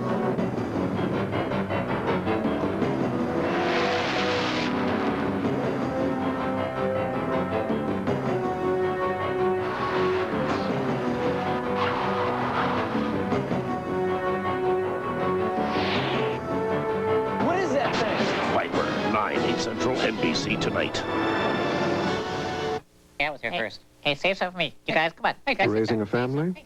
A wide range of mutual funds can make your life a little bit easier. You guys, come on. Well, at least the financial part. Barnett Bank, more ways than ever to help your money grow. Remind you of April 15th? With our tax-advantaged products, you can give a little less this year to the IRS. Barnett Bank, more ways than ever to help your money grow. The holidays have begun. Yes! Boys, come help me unload. Come on, guys. Everyone's going to be here at 6. It's nice to know that you can always count on Publix to help out during the holidays. Mom! With the high quality you expect and the low prices you deserve. To report a news tip, dial #2 on your Cellular One phone. This is the Domino's Pizza NFL Live Halftime Report, brought to you by Domino's Pizza, where you always get great pizza, plus something for nothing. Welcome back. Our halftime bonus this week, a surprise visit from Will McDonough. Couldn't have a better week for it because this is the week that Jimmy Johnson chooses to express interest in the expansion Jacksonville job. I love the term intriguing. You know, you would think with the playoffs going on and his team might go all the way to the Super Bowl, they'd put it down right away. But people who know Jimmy say, look at his background. He's been every place. He stayed for about 4 or 5 years, gets a little antsy, moves on. If you read his book, he talks about being like that. To me, it wouldn't be shocking if somewhere down the line, next year or the year after, he did end up in Jacksonville when they came into the league, maybe with a piece of the team. Jimmy can choose where he wants to go. Not so Richie Pettibone of Washington. Well, I think the decision on Richie Pettibone is going to be made this week. I don't think Jack Kent Cook, the owner of the Redskins, has told anybody in the organization what his plans are for the future of that team. I think Joe Bugle down in Phoenix might have escaped the bullet last week, Jimmy. I think in beating the Giants, he might have saved his job because Bill Bidwell of the Cardinals talked to a friend of mine this week, and he said no decision's been made on Joe yet, when a lot of people thought Joe was gone already because they didn't win more games. They didn't have a winning season. Cowboy offensive coordinator Norv Turner. He's the hot guy in the league right now. In fact, it was Jimmy Johnson who said this week that he thought that Norv was ready to be a head coach in the league. So there's another thing. I think if Jimmy left Dallas, this would be the guy that would probably take over. But I do think if a job opens up, Norv Turner would be the guy. A lot of general manager talk about Bill Polian, formerly of Buffalo. But what about Bobby Beathard with the Chargers? This week, you start to hear that more and more. And I talked to two good friends of Bobby this week, and they both said they would not be surprised if he left the Chargers at the end of this year and either get out of football or try to hook on someplace else. New numbers on the salary cap. A surprise again. Last week, you and I on the show talked about the cap being like $35 million a year.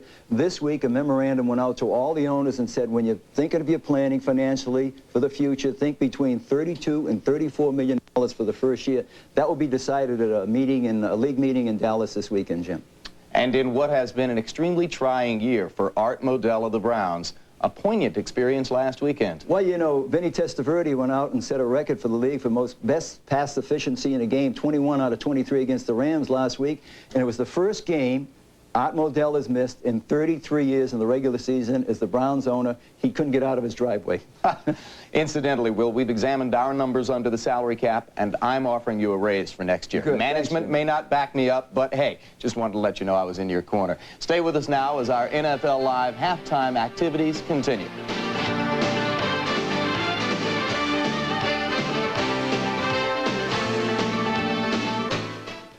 Just wait till you get a load of this guy. He's like this big, cool nerd. They call him Drew. You look like a big toe with glasses. Good. That's the look I'm going for. The women, man, they really dig him. What do you see in this guy? Why, looks just like a professional bowler. The guys just want to hang with him. You know what really kills me? A bullet to the head. He's Drew, TV's coolest Hepcat. Whatever. And he's living the good life. Special preview Monday after the Fresh Press. The best truck news of the year just got even better. Not only can you get the best lease ever on any new 1994 Ford F-Series, now you can get the lowest financing rate of the year, 2.9% on any 1993 or 1994 model Ford F-Series truck. So whether you buy or lease, you won't find a better offer than this. Your Ford dealer has a good selection of America's best-selling pickups, but don't wait. This offer ends January 3rd. So hurry to get the best of terms on America's best at your Ford dealer today. Listen to 2 News at 6 on News Talk 1410 WQBQ. The Patriots, a resurgent team, leading the Miami Dolphins by a count of 10-7 at halftime here at Foxborough.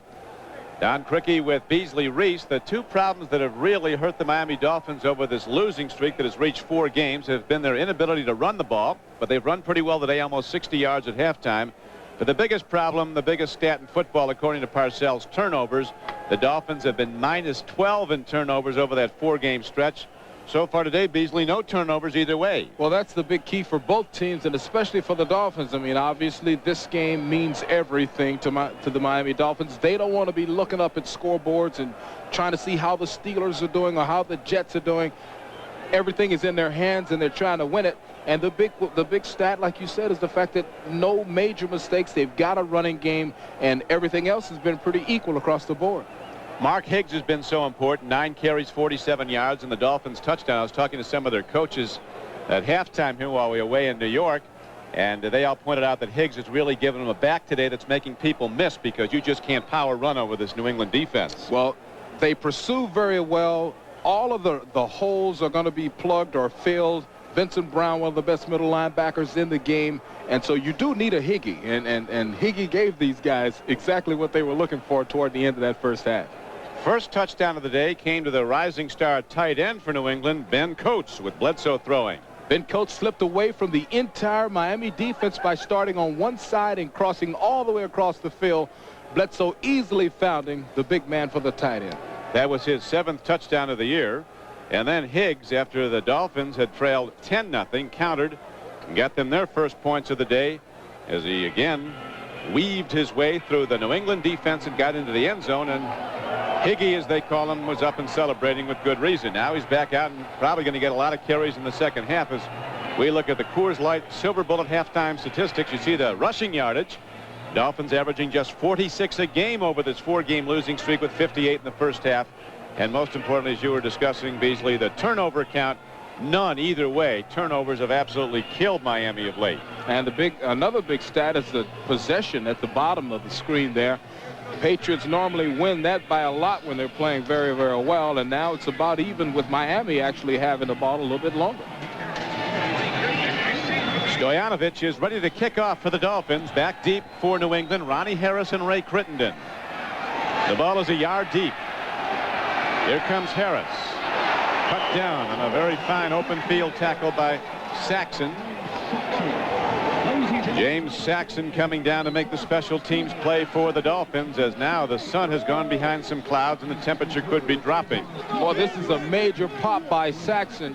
Just as Harris tries to bounce out, there's Saxon right there to wrap up the legs and to get that team, his Dolphins defense, in that power mode early. The power mode is what you have to have. Bledsoe has thrown the ball well for New England. He's hit 9 of 14 throws for 96 yards and a touchdown. He comes out with a two-back set. Wide receivers to either side. To the run they go. This is Leonard Russell, his 235-pound fullback, and the Dolphins were looking for number 32 at the snap. Mike Golick, number 96, the lead tackler for Miami. It's not a complicated offense that the Patriots run. I mean, it's simple. Line it up, smash mouth. You know exactly where it's going. It's a question of finding the angles and making plays. Parcells made this offense famous, and he has got his players here in New England understanding how it should work. But that time, Miami really stringing it out well all the way to the sideline. Yeah, they had the good lateral pursuit. Russell, despite his size and not known to be real fast, has a great ability to get outside and turn it up. Now an overthrow as Bledsoe, under a lot of pressure, looks for Ben Coach, but he really had to trigger the ball sooner than he wanted to, because Miami got a blitz rush on Bledsoe. And I would think, Don, that he threw that one away. I mean, understanding that it would be a miracle throw, the pocket collapsing around him, and that's a part of the growth of Bledsoe. As he throws this one, I believe, throws this one away. Blitz by Hollier, number 50, forced him to get rid of it quickly. He simply tried to hit someone on the sidelines. Now the Dolphin defense digs in. Third down. Patriots need 12.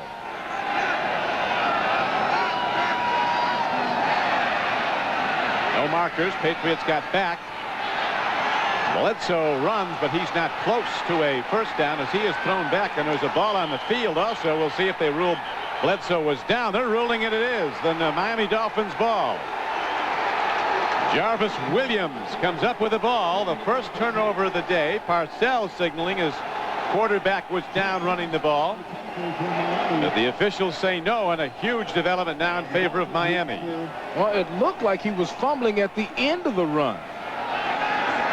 There it is. It's almost loose. He doesn't. Oh, that is a fumble. It is on the ground. It was coming out as his knee hit the ground. The ball is falling to the ground. Clearly seen right there. And, well, we just talked about how important the turnover factor is, especially in a close game on a cold day. And it is starting to become a cold day. It was unseasonably warm at the outset. The Dolphins now challenging, in position to possibly take the lead. Mitchell on against the blitz on 1st and 10, releases and gets rid of the ball to save the loss. Andre Tippett coming from the outside backer position unimpeded. Nobody picked him up. You know, let's take another look at the Bledsoe fumble, because I'm sure that's going to be talked about a lot. Now the ball is loose and it's basically out of his hand as the knee is down. Very close call, but looks like it was a fumble there. Looked like Jeff Cross got a hand on it, knocked it free. Jarvis Williams recovered it as Bledsoe walks the sidelines. His counterpart, Scott Mitchell, 9 for 11 throwing. Loops one over the middle, and it is dropped by the normally sure-handed Keith Byers, who came into the game. 57 receptions. That's what I call the split concentration factor. New England playing some good hard-nosed, hard-hitting defense, and I think Byers probably had one eye on the ball and half of his concentration on where the hit was coming from. Normally very sure-handed, but drops this one. Byers, a man that Parcells was lauding yesterday when he talked about the Dolphins. He played so many great games against Parcells' Giants when Byers was an Eagle. He is very concerned about stopping him. Now they go to the run. Gary Kirby weaving his way to the 11-yard line on a 3rd down and 10 play. He got about 5. Taken down by defensive end Brent Williams, number 96.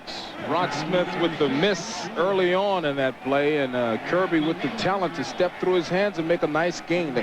2 back-to-back really good defensive plays by the Patriots, and then a little slip there on that play. And that brings out Pete Stoyanovich, ready to try his first field goal attempt of the day. Stoyanovich, 22 of 30 as you saw for the season. He's been good long. He's hit 2 of 2 50-plus. This one is drilled up and through. And the Dolphins, who at one time trailed in this game by a count of 10-0, have come back to tie the game. Since your face can't adjust to your razor should adjust to your face, which is exactly why we designed the Schick Tracer. The Schick Tracer is the only razor with blades that bend and flex to the unique shape of your face. So the Tracer gets in close for a clean, comfortable shave. And since you can't change your face, maybe you should change your razor. Schick, we're changing the face of shaving. It began as a friendly game. Then it took on a life of its own. Changing the way you look at football and beer. But if you think you've seen everything, just wait. You haven't. Grab a ticket wherever you buy Budweiser, Bud Light, and Bud Dry. You could win $1 million. Bud Bowl 6. It's gonna blow you away. Okay, I confess. I want my hair to look great. I got better things to do than to mess around with it. So I use a special shampoo and conditioner that cleans and completely conditions without the hassle. Fur Plus. Net result, no matter what I've been doing, my hair does what I want it to. Why would I mess around with anything else? Pert Plus. Great hair. No fuss.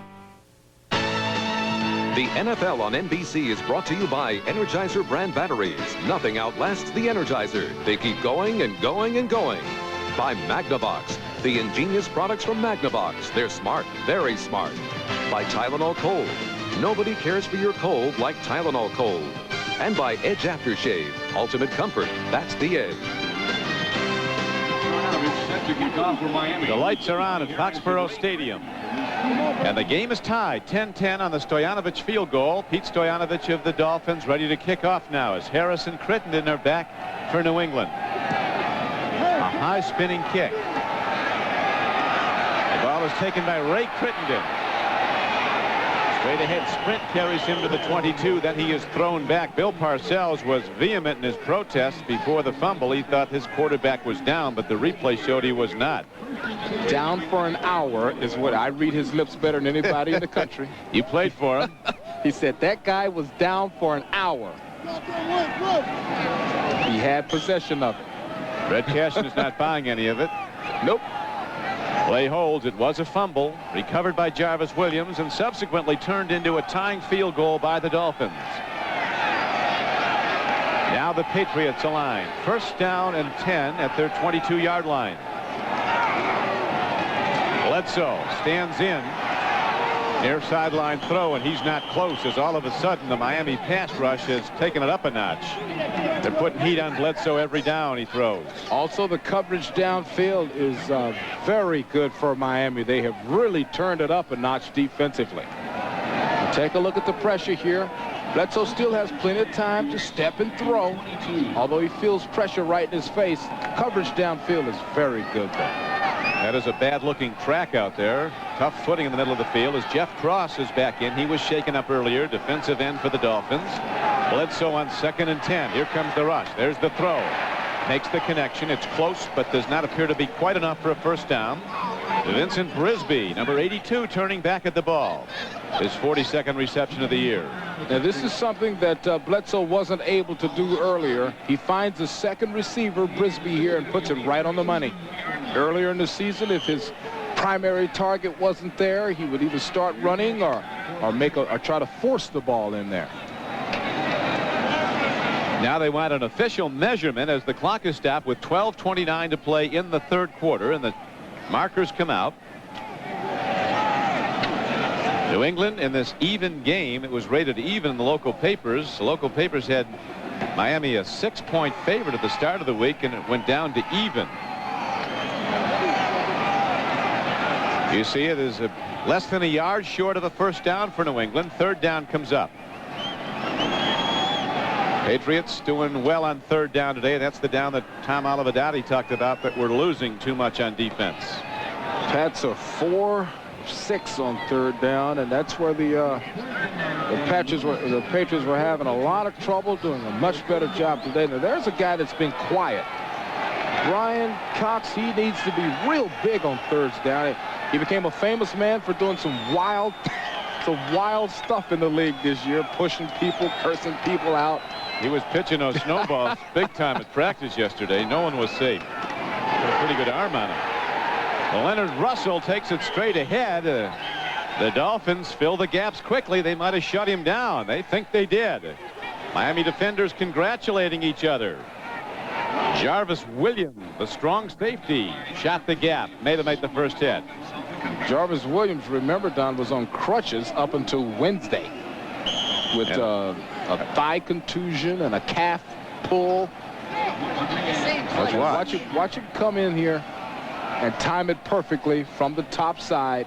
There he is, number 26, pulling him down. Klingbeil had a big play on that also, the nose tackle, Chuck Klingbeil.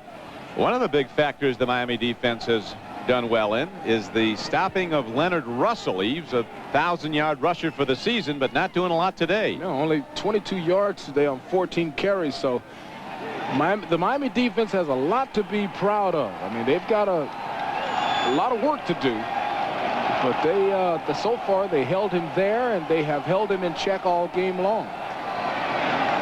Big story in this Miami comeback has unquestionably been their much better pass rush. They've been putting different looking blitzes against Bledsoe, and it's confused him. His passing efficiency has dropped since they've been blitzing. And they expected the blitz. In our meetings, they were talking about how this used to be a very look at this.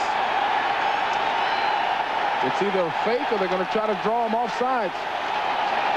We'll see if they just go through the motions or whether they run the play on fourth down and less than a yard, and Chung, the left guard, jumped. That's the end of that try. It'll definitely be a punt now.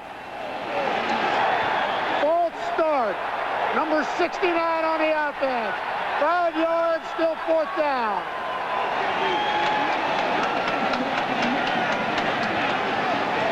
Well, nothing has got to make you more disappointed in yourself and as a coaching staff than I don't know what Parcells has said to CQs. He just said, come on, Chung. Now, that's something they practice all week, and you reiterate over and over again that you cannot possibly jump off sides here. Horrible move by Chung. But they did. Now a high punt by Saxon that O.J. McDuffie comes up to field at the 40 on a fair catch. So the Dolphins' second possession of the second half will start from good field position at the 40, a 34-yard punt. Eugene Chung asking himself the eternal question, what was the snap count? What was I thinking? He might be the smartest person in this stadium. Let me tell you something. He's mad. Look how there's nobody within 5 feet of the guy. He's smart enough to stay way away from Bill Parcells. You think he got the wrong count or this? Oh, man. I'll tell you one time, next time he goes out there, he's going to pancake somebody. Mark Higgs runs, and the Patriots are ready for him as big Mike Pitts, the former All-American at Alabama. Number 93 makes the stop. Talking to Pitts yesterday, he said, we've got momentum. We're moving it on offense. We're stopping them on defense. That's momentum. And he's been around the league a long time, a former #1 draft choice of the Atlanta Falcons. He later played with the Eagles and now starts for the New England Patriots in his 11th year.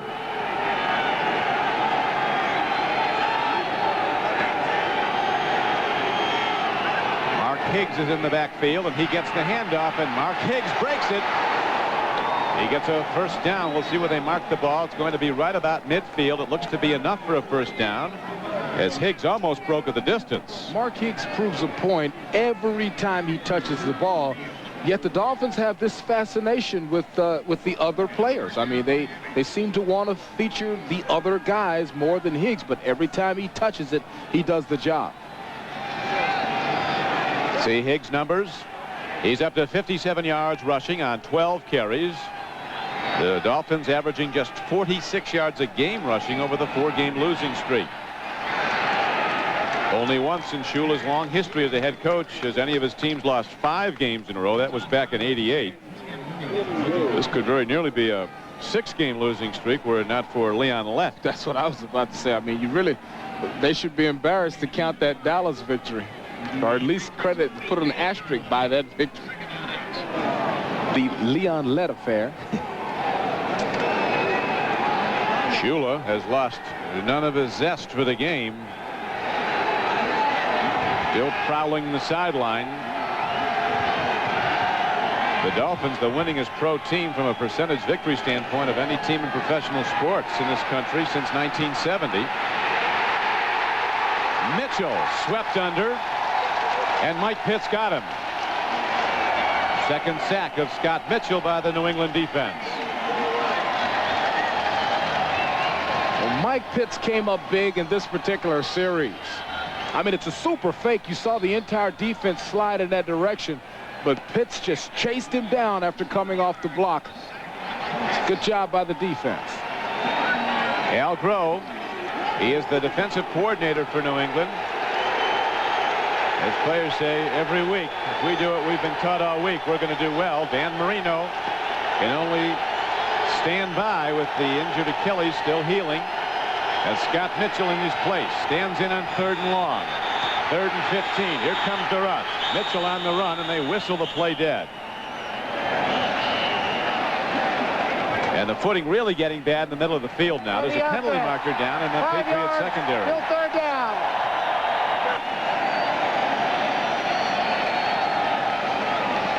Brett, give us that again. Timer, please set the clock to 9:27.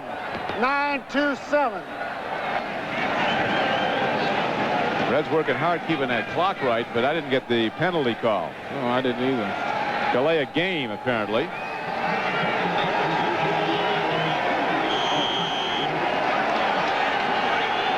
Now it is a delay a game, and the ball is set back to the 40-yard line. Mitchell, 9 of 12 throwing the ball for the game, is 0 for 2 in the second half. He's got 3rd and 20 coming up. And the Patriots come with a 4-man rush, and they come hard. Mitchell guns it downfield, but unable to hold on is the tight end, Keith Jackson. Almost a huge connection, but it's incomplete. The Patriots are famous for running cover 2, and it's a defense where you have 2 safeties taking half of the field, so the quarterback almost always attacks it straight up the middle or up the sidelines. That's the weakness of that particular defense, and this time Keith Jackson, as good as he is, couldn't bring that catch in. Picks up some dirt there in the new mown hay in the middle of the field as Hatcher's in to punt now. It's a strange-looking punt. Knuckleball up in the air. It forces Harris into a... Houston goes later tonight, an important game for Miami. If the Dolphins should not win this, they definitely need the Jets to lose tonight at Houston. Kansas City winning handily over the Seahawks. Denver goes later against the Raiders at the Coliseum in Los Angeles. Browns currently beating the Steelers 9-3. First down and 10. New England with the ball. Tie game 10-10 third quarter. Leonard Russell carries, and not for much, as the Dolphin defense now is ignited as this game wears on, really making some hard sticks. You know, it's a sign of great coaching when 2 teams go in the locker room and there's been a problem somewhere. They come back out, and all of a sudden everything is changed. The Miami Dolphins have totally shut down the Patriots' ability to run and what they can do on first down since the half. They've done a great job, Miami, against the run. They really have. They've shut down Russell, who's nobody's been able to shut down of late. 1,000-yard rusher already this season. Here's a throw and a catch. Beautifully done by fullback Kevin Turner, coming out of the backfield, catching it shin high and turning up. A 10-yard gain on the play and a first down. Kevin Turner makes the big plays. Now, this is not a flashy play, but he has to make a good catch. Watch this. That's a tough, very difficult catch, and he's gutsy enough to stick it in there to get the first down. Game clock ticking down. 8:15 to go. We're in the third quarter. Bledsoe, play faking, gets some time, swings it out. Turner's his man. He's ahead for 8. Brian Cox finally ran him down, but Kevin Turner keeps making the plays. Once they realized that they couldn't run against Miami, suddenly they've come up with a whole nother series of plays. The little back out of the backfield series. Now see Turner fake like he's going to block and then bounce right outside to make a very good gain on this play. That's Ray Perkins calling those plays up at the top, and Kevin may have pulled something there. We see him stretching, trying to get his hamstrings back loosened up. On second and short, Sam Gash gets his first carry of the day, a 225-pound back out of Penn State, hitting straight ahead, and he's close to a first down for New England. Sam Gash is the alter ego, if you will, of Kevin Turner. Those guys are about the same height, same body style. They do about the same things. Very good fullback situation for the Patriots. The only thing that Turner may have on Gash is the ability to catch. Turner may be a little better receiver. He's proven that today. Turner making a lot of plays out of the backfield.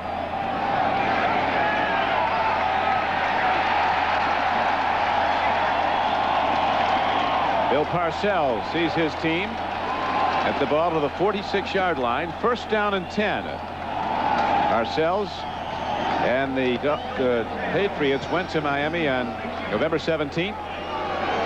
Were beaten down there 17-13. That day, Steve DeBerg passed for 2 touchdowns for Miami as Bledsoe drops to throw. Over the middle he goes, and he makes the connection down to the 39-yard line. Ben Coates, who caught a touchdown pass, makes the play for a first down. This has been play calling. This entire drive has been superior play calling. Miami has been off balance on defense this entire series. Ben Coates coming from the other side of the field and making the nice play for another first down.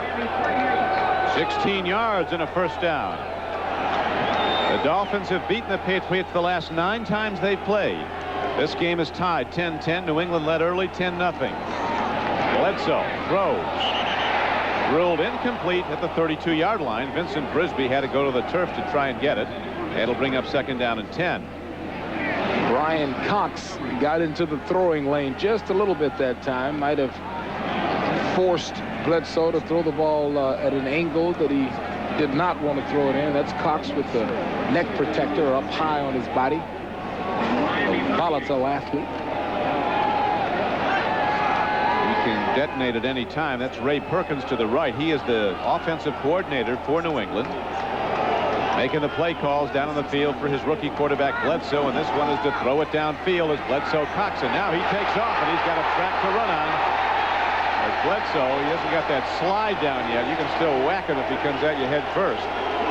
13-yard gain on the play.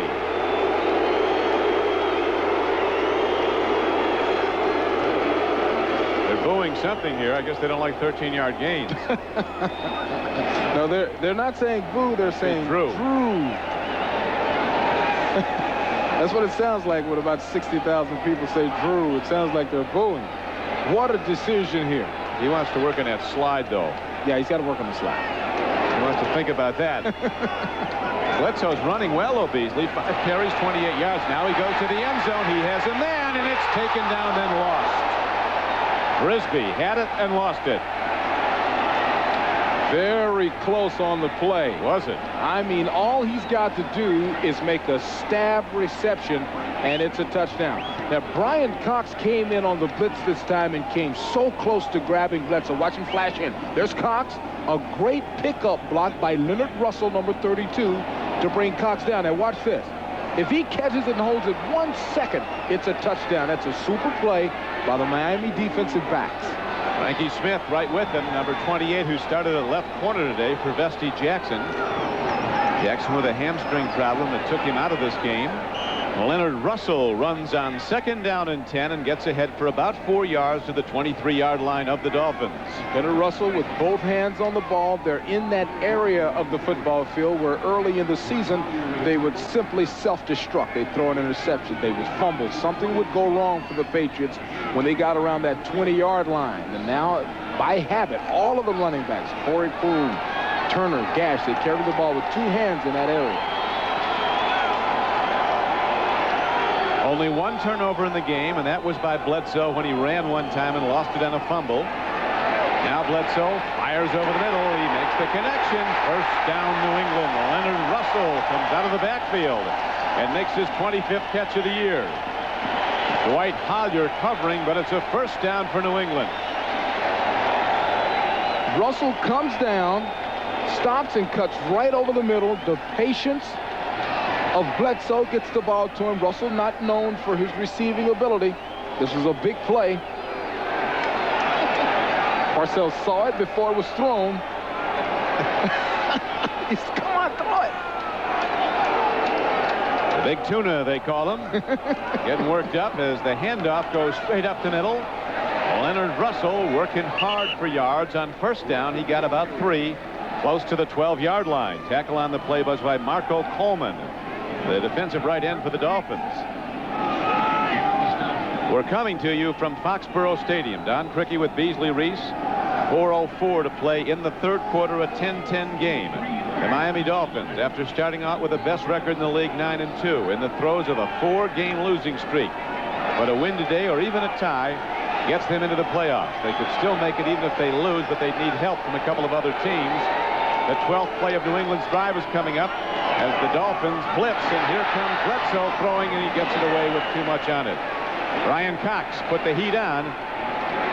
Now Cox and Bledsoe having apparently a benevolent conversation. Well, Cox is the kind of guy that will try to distract you, and Bledsoe told us in the meetings that, you know, Brian Cox is the kind of guy that you can't let take you out of your game. Here comes Cox and Hollier on the blitz. Cox gets there just enough to pop him on the head a little bit. Bledsoe asked the referee for a little help. You know, it might have been Bledsoe initiating the little conversation there with Cox, huh? He did take a pop to the head, and that can get you flagged pretty quick in this league. No flag. 3rd and 7. Bledsoe stands in. Boom, to the goal line. In for the touchdown. Vincent Brisby. The throw of the day as Bledsoe threads the defenders. And the Patriots again take the lead.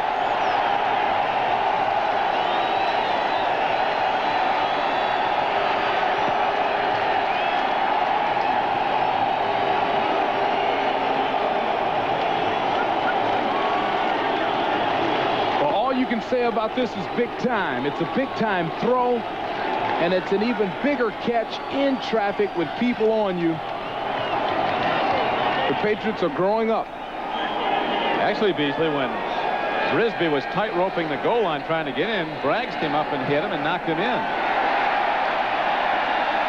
The extra point is good. The Patriots will kick it off in a moment.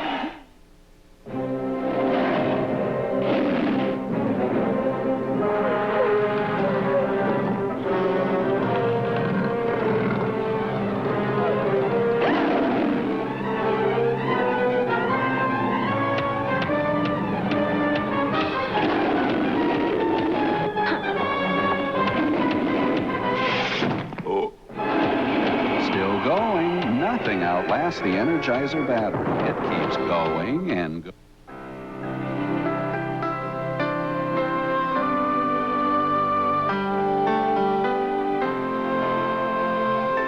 Some brewers look out their windows and see skyscrapers.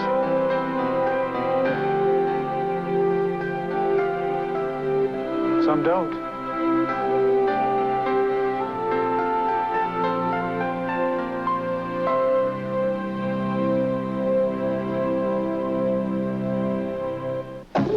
You can't resist. There's no bag chip you can pop like this. Chips and bags got busted pieces. Brings you down with all their greases. The Pringles can't stop. Pop the Pringles can't. You got the stack, you got the bunch.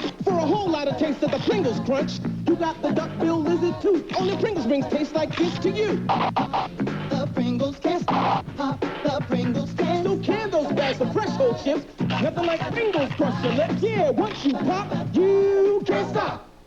The Denver Broncos, the LA Raiders. Another piece of the playoff puzzle comes together when arch rivals clash. Next on NBC. The rookie right on time in his throw to Vincent Brisby. And the Patriots now lead the game 17-10 on the second touchdown throw of the day by Drew Bledsoe. Dan Shula and his Dolphins up against it, trying to get off the ropes and get back in the win column.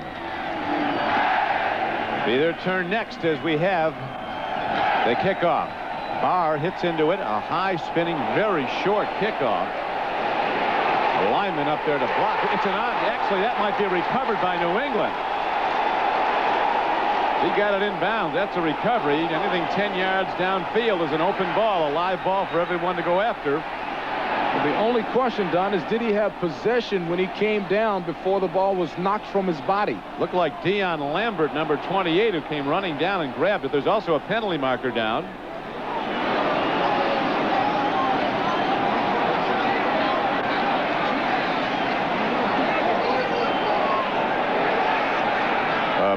Now Red Cashin trying to sort this out with 3 minutes and 29 seconds to play in the third quarter. And apparently the ball is going to stay with the Miami Dolphins, or it's going to be their possession because Mitchell is coming out. And here is Red Cashin ready to tell us what the official pronouncement is. As Red now says, the ball was first touched but not possessed by the kickers. It's a kickoff out of bounds. It'll be the receiver's ball on the 35-yard line. McDuffie knocked it away from Lambert before he had full possession. And on the bounce, here's Dion Lambert about to make a huge play. Wow. And then McDuffie with the helmet right on the ball to knock it out. Dolphins will have it when we come back. After you shave, now there's comfort to the power of 3. It's Soothing Edge Aftershave with 3 soothing formulas for 3 specific skin types. An aloe formula that's alcohol-free to soothe sensitive skin. Extra moisturizers to soothe if your skin is dry. And a cool vitamin E splash for normal skin. Soothing better than ever with the power of 3. Edge Aftershave skincare for men. Ultimate comfort. That's the Edge. What do you smell? I can't smell anything. My nose is clogged, yeah. For fast relief, try Dristan 12-hour nasal spray. Now smell. It's an orange. Dristan nasal spray just works incredibly fast. Dristan, the face of relief today. Everybody thinks programming a VCR is so incredibly complicated. Record Channel 3 Sunday, 7 p.m., 8 p.m. What's the problem? Magnavox, the only VCR with Smart Talk remote. Smart, very smart. Dion Lambert must catch this ball and come down with both feet onto the turf. He goes up, he makes what's going to be a huge play, but before his feet come down, there's McDuffie with the big play, putting his helmet right on the ball. Once again, look at the feet. They've got to come down. They do not come down before the helmet hits the ball. Great second look. Our producer today for NBC Sports is John McGinnis. Our director, John McDonough. Executive producer Tommy Roy. We have 3:29 to play in the third quarter, and the Patriots with a 17-10 lead almost were in position to build on that. A saving play by McDuffie as the replay showed. Parcells told us yesterday that Scott Mitchell is a much better quarterback when he has a lead. Right now he does not have one. He's got to bring the Dolphins from behind, down 17-10. Third quarter. Mitchell throwing on first down. Long ball, open man. Irving Fryer drops the ball at the 35-yard line. A derisive cheer from the fans that he formerly played for. That was a very well thought out, very well put together offensive play. Beautiful play, yeah. Everybody's open. Look at that. Both wide receivers are open, and Fryer with a rare, horrible miss. Super play, and now that play is wasted. So now the Dolphins set up. 2nd down and 10. They bring Jackson in motion, and they go to the run with Higgs. Mark Higgs, boy, he'll run head into those big guys like go right into a buzzsaw. He fears no one. They've got all of these weapons on that Miami offense, and so far today, Higgs and the left side of the offensive line, those are the ones that are playing like major stars. Everybody else has been relatively silent. Irving Fryer, big play, major star, dropping that ball. We've only heard one catch out of Keith Jackson. Big stars, but only 1 or 2 actually making plays today. 3rd down comes up. Mitchell stands in, takes a look. He drills the ball for a 1st down to Keith Jackson. Very well thrown ball by Mitchell, who drilled it in low. Only Jackson could get to it as a 1st down for Miami. They have to make plays. When you have stars on a football team, this guy's headed to the Pro Bowl. He's got to really start making some plays here down the stretch with his team trying to get the playoffs. That's a good throw, like you said, Don, low and away. Keith Jackson's got to get in that huddle and say, get me the ball. That time they got it to him. Byers and Higgs are the running backs now on 1st down for the Dolphins. Higgs. He's got that great burst to get to the gap quickly, but that time he's slowed down by Pitts and taken down by Todd Collins.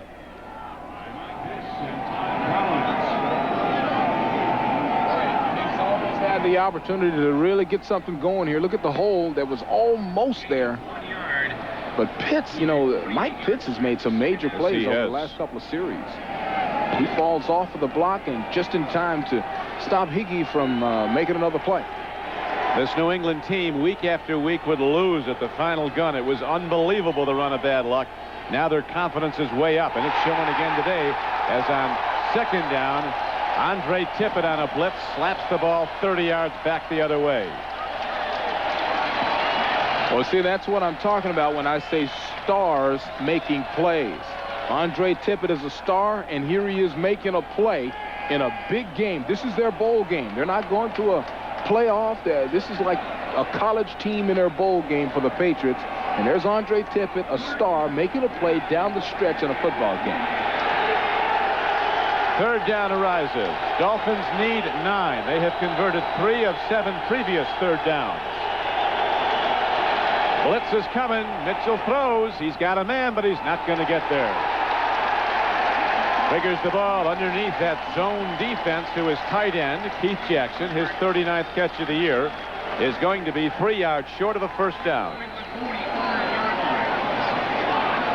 There's a thought that they may go for They're keeping their offense on the field here. Uh-oh. 4th and 2 where the ball is spotted, and the Dolphins are keeping their offense on the field. Interesting. You gotta like this. Well, you know, there's nothing next week. There's nothing for the Dolphins to save it for. Now Mitchell wanting to be sure everybody's on the same page. I think Jackson was on the wrong side of the field. One of the wide receivers came over and popped Keith Jackson on the rear end a couple of times, yelling something at him right before the timeout was called. So they have to burn a timeout, but they will have 4th coming up in a moment. And we'll remind you that coming up next on most of these NBC stations is Game 2 of our NFL doubleheader. Most of you will see the Broncos take on the Los Angeles Raiders. Some of you will see the Bengals go against the Saints at New Orleans. Check your local listings for the game in your area. We're at Foxborough. It's sold out, and there's some speculation this could be the final game the Patriots will play here.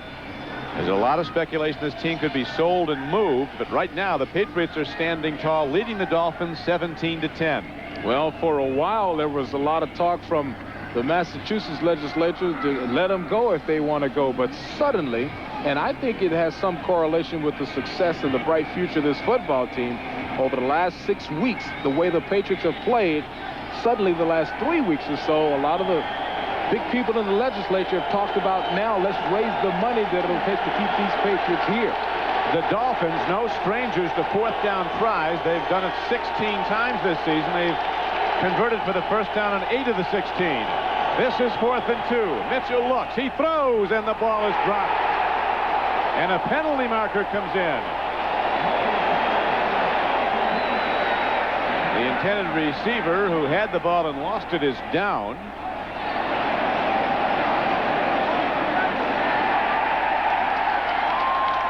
Interference call is going to go against the offense, a rare call.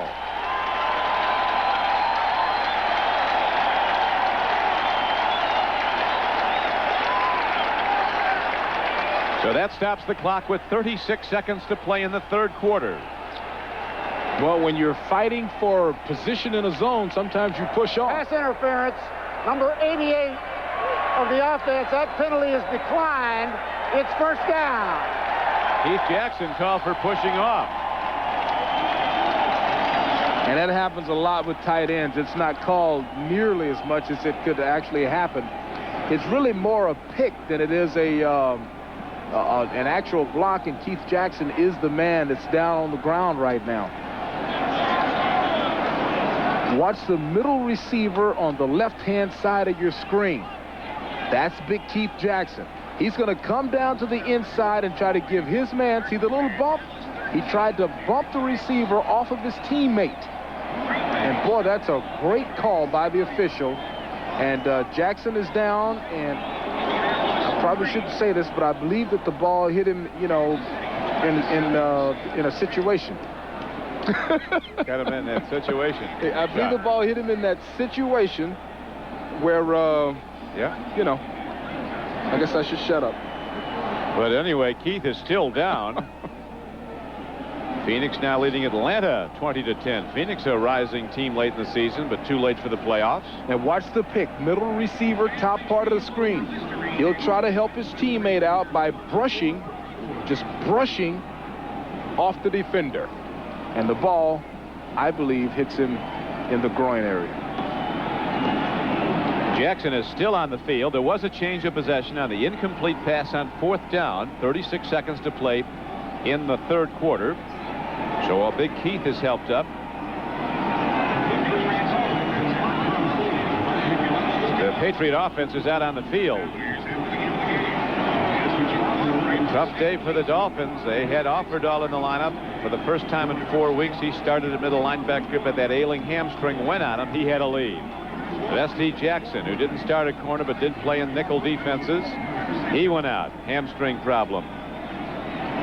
Green Bay and Detroit having a go at the Pontiac Silverdome. It's 20-16 now. The Packers in the lead. The winner of that game wins the NFC Central. It might be his knee, Beasley. Okay, let's look at his left knee, right side of the screen. It looks like he may have folded over the top of his knee. It looks like a guy comes down on it. Look here, see the Patriots. Oh my goodness. Brown. The one Patriot has, oh my goodness, Vincent Brown has a knee on one leg and he hits the other, and he may have stretched the groin area of Keith Jackson beyond the natural limit, and maybe that's what happened to him. So Keith Jackson comes to the sidelines, and Bledsoe in the Patriot offense, holding to a 7-point lead. Late in the third quarter, go on offense, first down and 10. Russell in a big hit. Coming up is Jeff Cross, the left end. Remember, he left the game early. He was shaken up, but obviously is back in great form. Now, there's a lot to be said for this Patriot run defense here of late. Pat Harlow slapping his hands together, the right tackle for the Patriots, upset with the fact that Cross got away from him very quickly. And that'll do it for 3 quarters of play with the Patriots in the lead, 17-10. We'll be right back after these messages from your local station. Tonight, an all-new Sequest. A Martian probe crashes to Earth. Something's locked onto us. Torpedo dead ahead. Sequest 8, 7 Central, NBC tonight. In testing, the Lexus GS cornered better than the BMW 540i. You may say that it's only a matter of inches, and you'd be right. But there will be instances on the road where an inch is as good as a mile.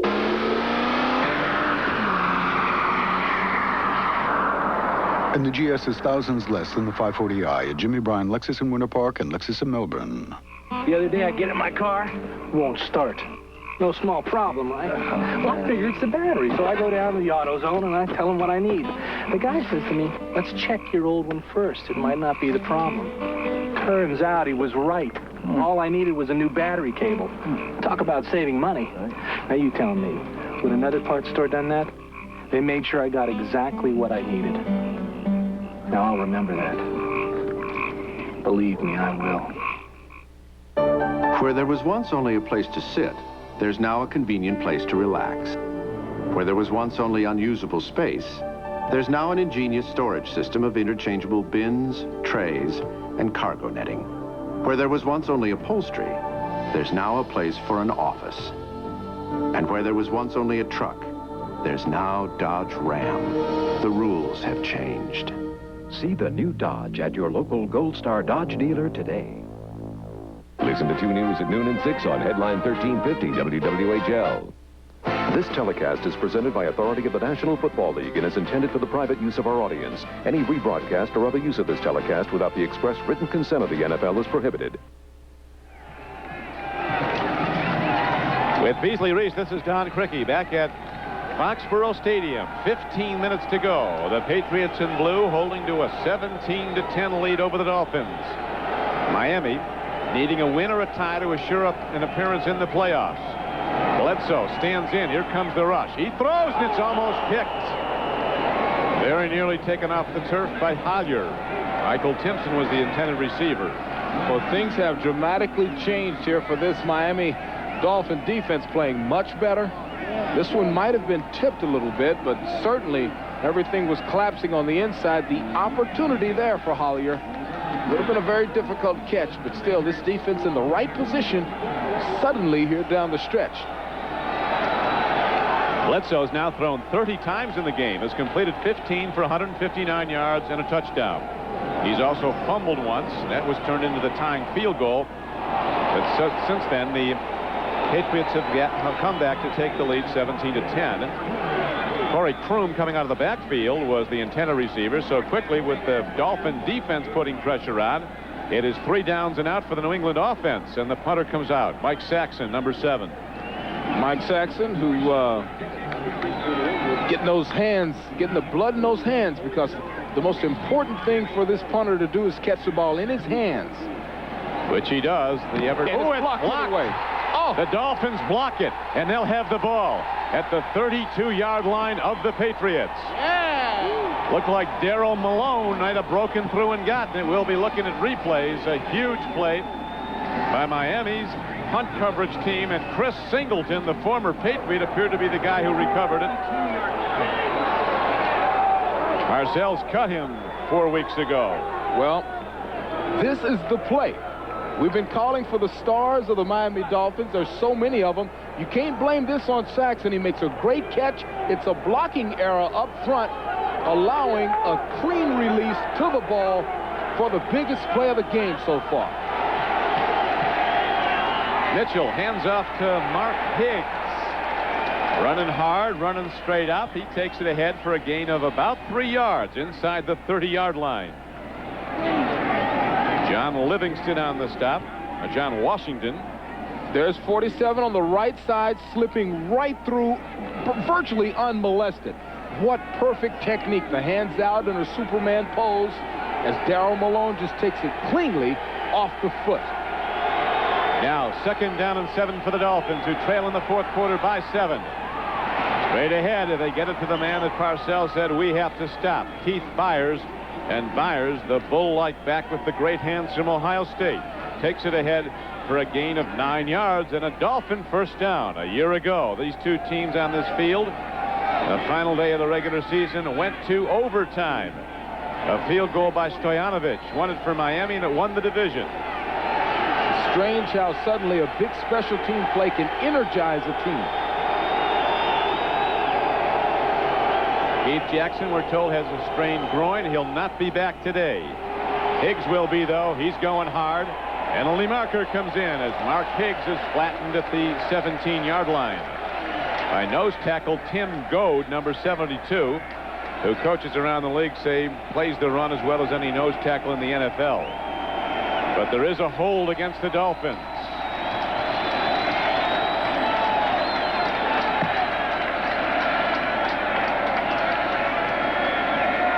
lot of time left. 13:28 to play. Patriots with 17 first downs. The Dolphins with 12. The run. Number 41 on the offense. 10 yards still, first down. Dolphins have outrushed the Patriots 82 yards to 60.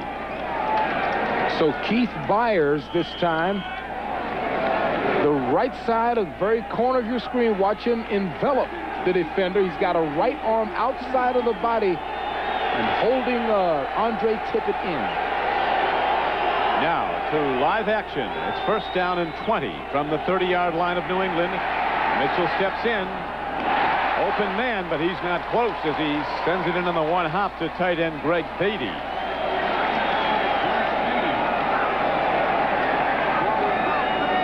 There's no question that the left arm of Scott Mitchell is not what it was before he was hurt against the Eagles back in November. The injury, the separated shoulder, kept him out for 4 weeks. Well, this is one he'd like to have back because he had room to step. He stepped up in the pocket nicely. It was a full movement into the throw. Notice how he quickly peeked over at Don Shula. They'll be going back to that, though. Myers was wide open over the middle. Here comes a blitz. Dolphins pick it up. Throw and a catch. And the Miami Dolphins have the ball down to the 11-yard line.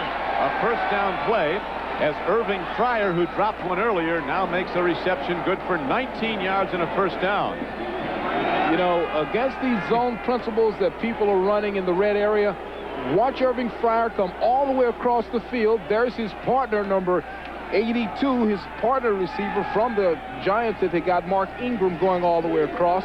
When they cross the field like that, the defenders lose them. And that time, Irving Fryer coming up with the catch. A block punt set up this drive. Now the Dolphins challenging first down and 10 inside the 12-yard line. Higgs straight ahead inside the 10, and he's down to the 9.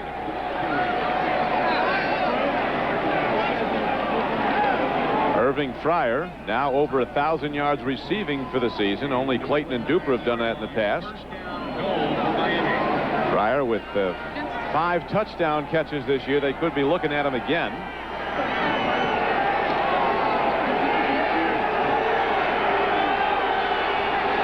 First down. All positioned at the 9-yard line. First and goal. Mitchell in trouble. Throws it away. Well done. He saved a loss.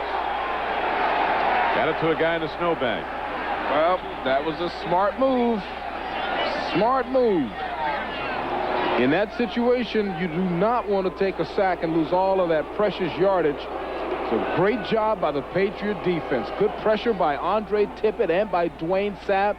It's a good thing he's left-handed because he was able to get that arm out of there and throw it out of the geometric confines of the playing area. Nobody could catch it. He can see the whole field at 6'6". Shula, not that good a view from the sideline. No coach has one as Mark Higgs of Keith Byers looks to throw. He's thrown one pass this year, and it was for a touchdown. He's 1 for 1. Now he's 1 for 2. Although he may have stepped out of bounds before he released the ball. That play works very well when they're playing a man-for-man principle. But that time the Patriots were in a zone coverage. As a result, everybody's just backpedaling and looking at Byers. They see that he's ready to throw and in good position. He really was out of bounds. Took out a photog with him. Big down now. Third down and goal from just inside the 10-yard line. Dolphins trailing 17-10 fourth quarter. A lot of time left. Mitchell taking a look.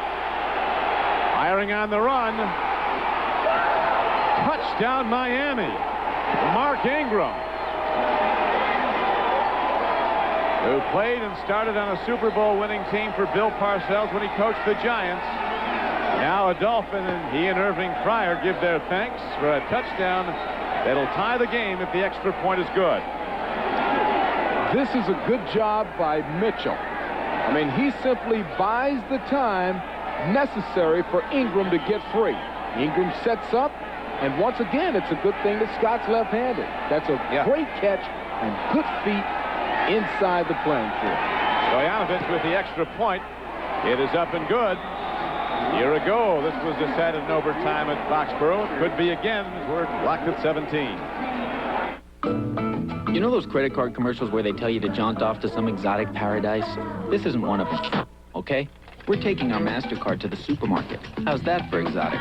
Actually, I guess it is kind of exotic. I mean, you've got a MasterCard, they've got tropical fruit and crystal clear water, right? And now, no card is more accepted on the planet, including supermarkets. And it's smart to use your monthly statement to keep track of your grocery spending. I mean, the supermarket isn't exactly paradise, but at least you can drink the water. MasterCard, it's more than a credit card. It's smart money.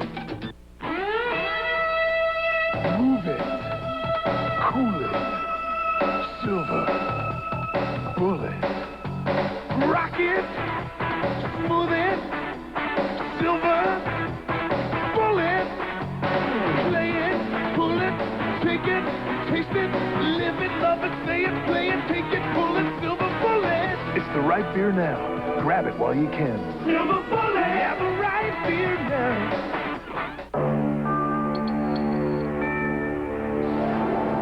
The new Accord EX Coupe. There's more horsepower. Handling and comfort are perfectly balanced. It has dual airbags and anti-lock brakes. We've taken it about as far as you can go. The new Accord EX Coupe from Honda.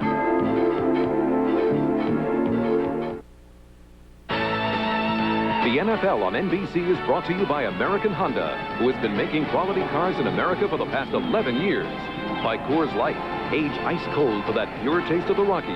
Reach for the silver bullet, the right beer now. By Interstate Batteries, we check them before you buy them for fresh power guaranteed. And by Head & Shoulders and Head & Shoulders 2-in-1. Turns dandruff problems into great-looking hair.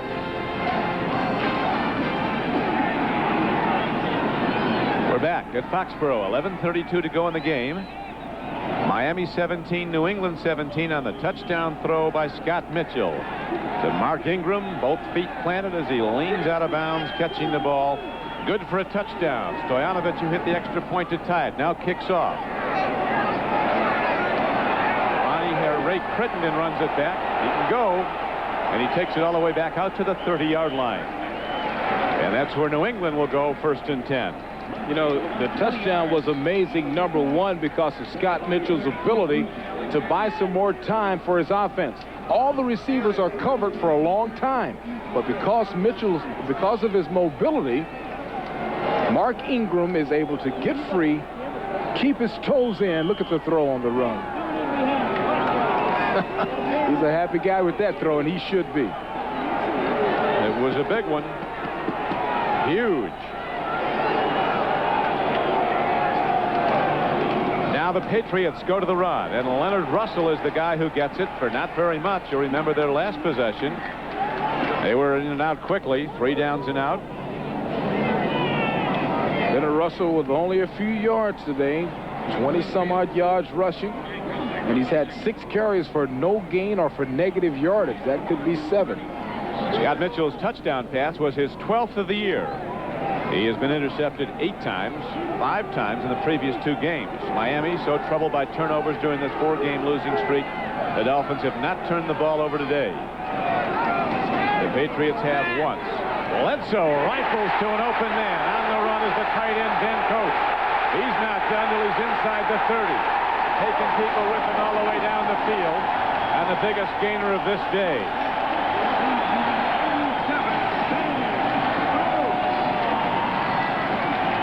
"43 yards. Well, there are 2 great tight ends on the field today, and Keith Jackson and Ben Coates, and you decide. You be the judge who's making plays today. That's a big catch, and nobody can tackle this big, powerful man as he drives his way down the field. That's a great play by a great tight end.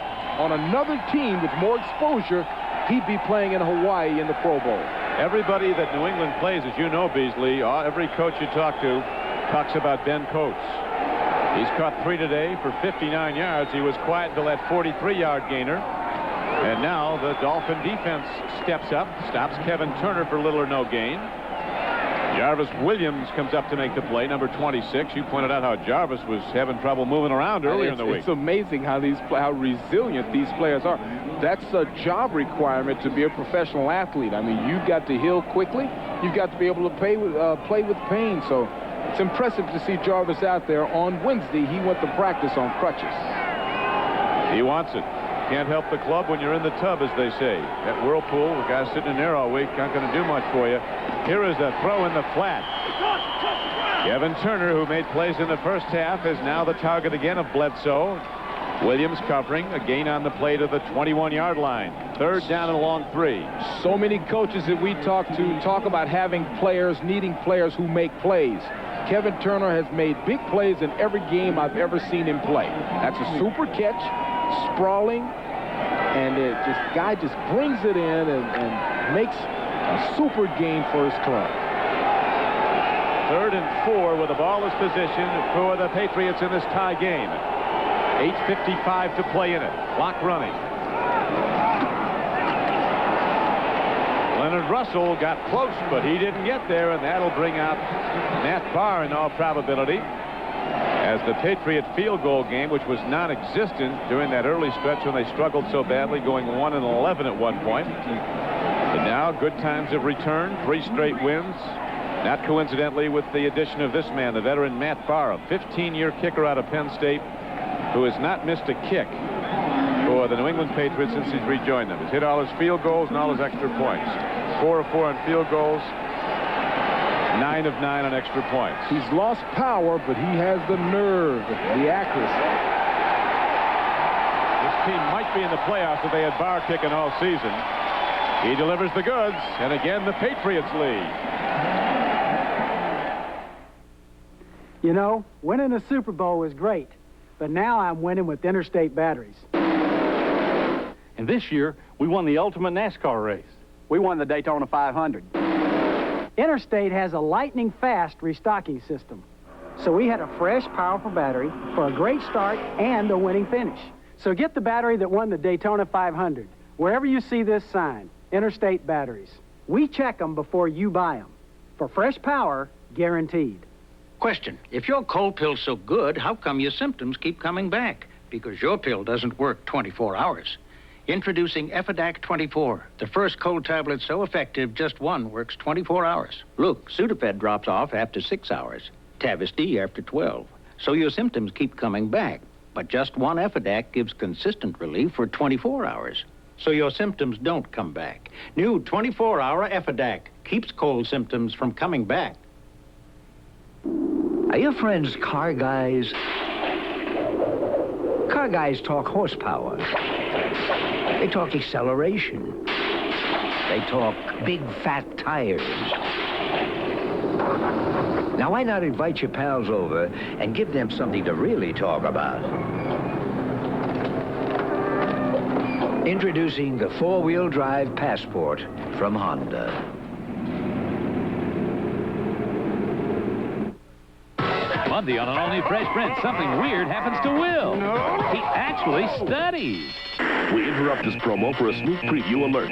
Never, they did it again. It's the show you've been hearing about and everyone's waiting for. Hi, sweetheart. That's your mother. Comedy. A special preview of The Good Life after the Fresh Prince, Monday. Bill Parcells and Don Shula coaching against each other for only the 3rd time. The Giants once beat Miami 20-0 under Parcells. Earlier this season, Shula and the Dolphins beat the Patriots coached by Parcells 17-13. Both these coaches have 2 Super Bowl victories to their credit. Parcells 2 for 2 in Super Bowls. Shula 2 for 6. The kickoff downfield by Barr is taken at the 8-yard line. His shortcoming, he does not kick off deep. But O.J. McDuffie's a guy who can run it back deep as he takes it across the 30 and out very close to the 32-yard line. So Mitchell and the Dolphins offense down by 3 in the 4th quarter, 8 minutes even to play, come back out.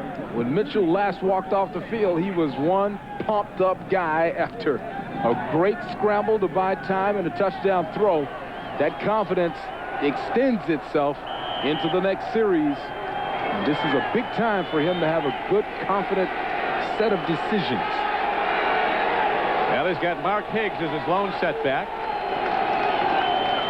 Double tight ends in the game. Ronnie Williams and Greg Beatty. Jackson out now. Throw over the middle. It is Keith Byers as he keeps on working straight ahead. And Byers appears to have a first down for Miami. Now, while we have a moment, let's go to Jim Lampley in New York. Jim? Don, Pittsburgh needs a win and some help to make it into the playoffs. They've trailed most of the day against Cleveland, but now amid fourth quarter pressure. O'Donnell takes some 80 yards, pays it off with that 14-yard touchdown pass to Eric Green, and the Steelers, still in search of a playoff berth, lead Cleveland 13-9 with 6 minutes to go. Back to Don Criqui. Thank you, Jim. That does. Right now we have the Miami Dolphins with the ball, and this is Mark Higgs running hard. Popped it up, ball on the ground, but the ruling that Higgs was down. And he was down at the 49-yard line, so he gained about 7 yards on the play. Higgs proves it over and over again. I said it earlier today, 18 carries for 77 yards and a touchdown. Let's see if he's down here.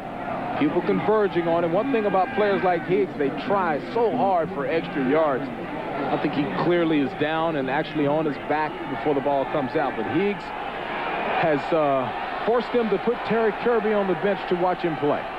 Good fake by Mitchell. Now he looks to air it out. He's going to run. He's got a first down. He's inside the 40-yard line as the clock ticks down. 6:35 to go. New England 20, Miami 17. That's another fine decision by Scott Mitchell. I mean, in this situation, he doesn't need to force anything. He doesn't need to gamble. Safest thing for him to do in a bad situation is tuck it under and run. Ball at the 40. First down and 10.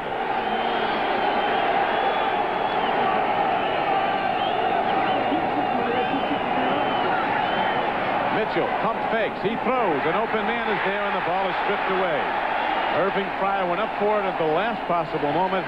Number 23, Terry Ray of the Patriots, knocked it away. The throw was late. You have to throw that before the receiver breaks. It takes that confidence. See, he's broken. He's kind of floating, waiting. Dan Marino puts that in time. Irving Fryer turns his head around. The ball hits him in the head. Illegal use of the hands. Hands to the face. Number 72 on the defense. 5 yards. First down. Ooh, Tim Goad, who's had a terrific year, nose tackle out of North Carolina, called for hands to the face, a personal foul call. First down for Miami.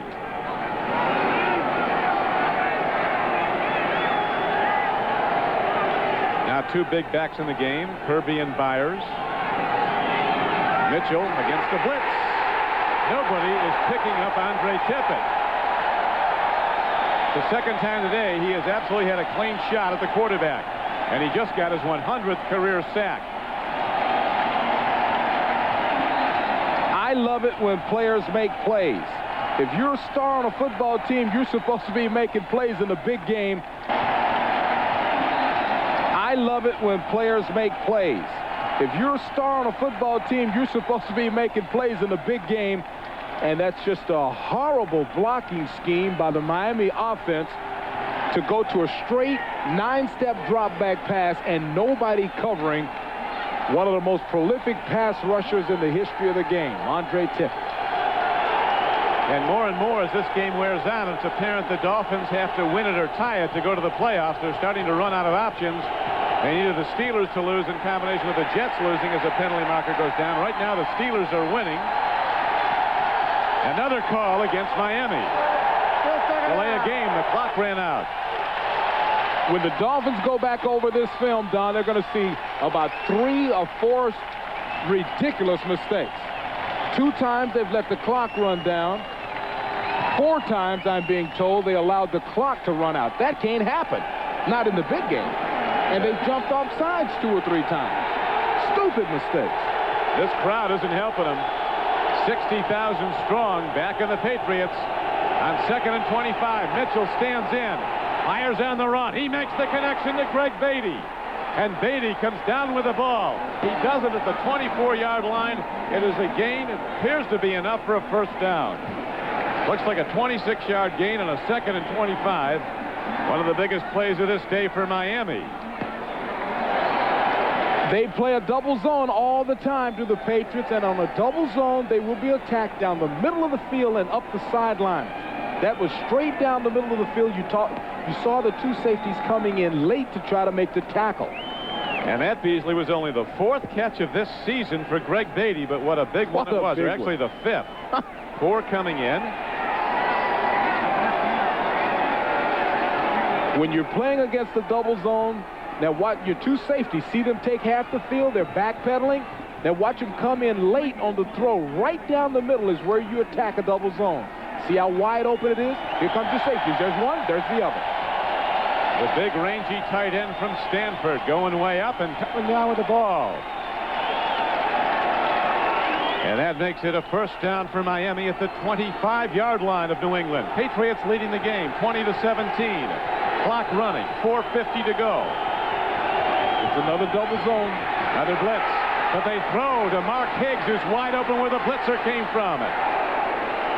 And Mark Higgs goes straight down the field for an 8-yard gain. So immediately Mitchell looked right to where the blitz came from and saw Higgs wide open. Higgsy that time was tackled right on the knees in a very awkward situation. So Higgs is down on the ground holding on to his legs.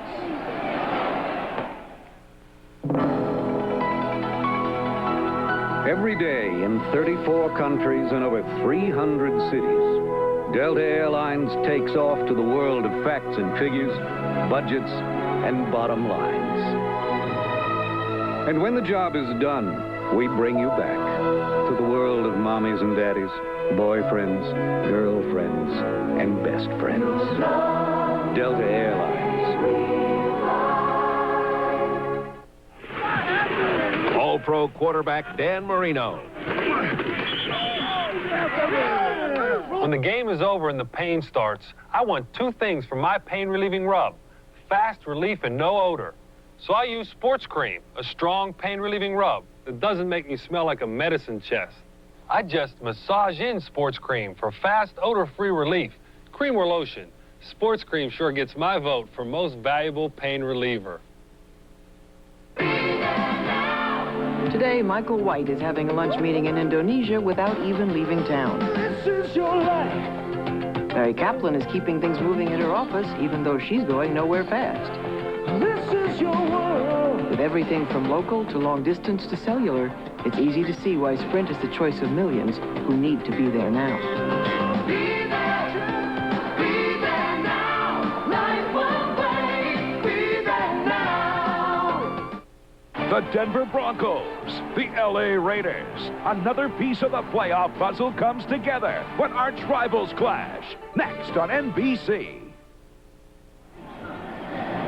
Higgsy on the right side of your field in the halfback position will come out and fake as if he's going to block a blitz. See him just brush the blitzing Andre Tippett, and then he'll get hit in an unnatural way right at the end, right on the, looks like the left knee there to me, as Vincent Brown came in low and rolled up on Higgsy, and Higgsy is still trying to get up. Here's an interesting angle to look at it also. See, there he comes, the sprawling body of Vincent Brown into Higgsy's legs. It looks like he grabs that left knee almost immediately. There was a gain of 8 yards on the play. It'll be 2nd down and 2 when play resumes, as they're still attending to Mark Higgs. He's sitting up. 4:35 to play in the game. The Patriots leading the Dolphins 20-17. A win or a tie puts Miami in the playoffs, and in all probability they'd be on the home field next week. But if they lose, they could still get in. However, they would need the Jets to lose at Houston tonight in combination with the Steelers losing, and the Steelers are winning right now, or they would need the Jets to lose tonight and the Raiders to lose, and the Raiders are at home to play Denver, as Mark Higgs really looking like he might not be back today. You would just hope it's just a strain, as this great little game player who's given so much to the Dolphins today, he's really been their best player. He's been the guy for Miami today. Almost 100 yards rushing and over 100 yards rushing and receiving. Such a great, happy young man. Every time you talk to him, he's the same way. Just enthusiastic, very happy. He tried to put some weight on that left leg early in that walk-off, and He collapsed underneath him a little bit. Hope that he is okay. And, you know, you have to wonder who, even if Miami was to win the game, who could play next week? I mean, so many. Offerdahl is out. Jackson is out. Cross was out, then back in. Bestie Jackson out and in. Now Higgsy. Courtesy of Charlotte Bank, the official bank of the Patriots. And they were banged up when they got off the plane. And the New England Patriots. A very painful, slow trip back for Mark Higgs in the playing field of the bench. Dan Marino, he's been out for a long time, but coming back well from that Achilles tendon injury. He'll be ready to go full force, but not till next season. Here's a handoff. Gary Kirby runs the ball, gets close to the 15-yard line on a 2nd and 2 play. He'll be about a foot short of a first down. Vincent Brown, the tackler. Well, the Patriots will test Terry Kirby.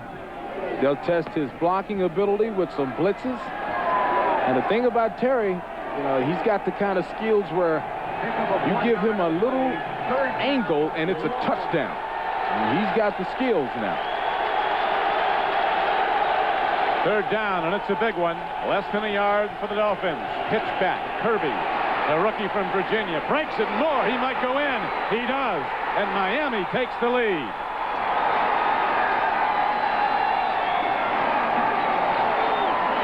$15 yards and a touchdown, and now the extra point coming up. There'll be no overtime in this game. It'll be decided at the final gun. As with the extra point, Miami will take a 4-point lead. Terry Kirby with a very high skill level. He's had a super season. They bounced him and gave him a crack. Look at the knee work. Look at the high leg action. He has a very high level of skill, running and receiving. They put a lot of concentration on his pass receiving as the Patriot defenders. He came in with 72 pass receptions this year. Well, they've shut him down today, but on that play, he breaks it for the go-ahead touchdown. Debbie, these shots are fabulous. Beautiful, Debbie. Better than the last time, Tony? Absolutely. It's my job to make sure people look good. A few weeks ago, while doing test shots with Debbie, I noticed something. Dandruff. So I told her about Head & Shoulders. You see, regular shampoos merely rinse flakes away, so they could come back. But look, Head & Shoulders helps stop flakes from even forming. See the difference? Yeah, picture perfect. Head & Shoulders turns dandruff problems into beautiful hair.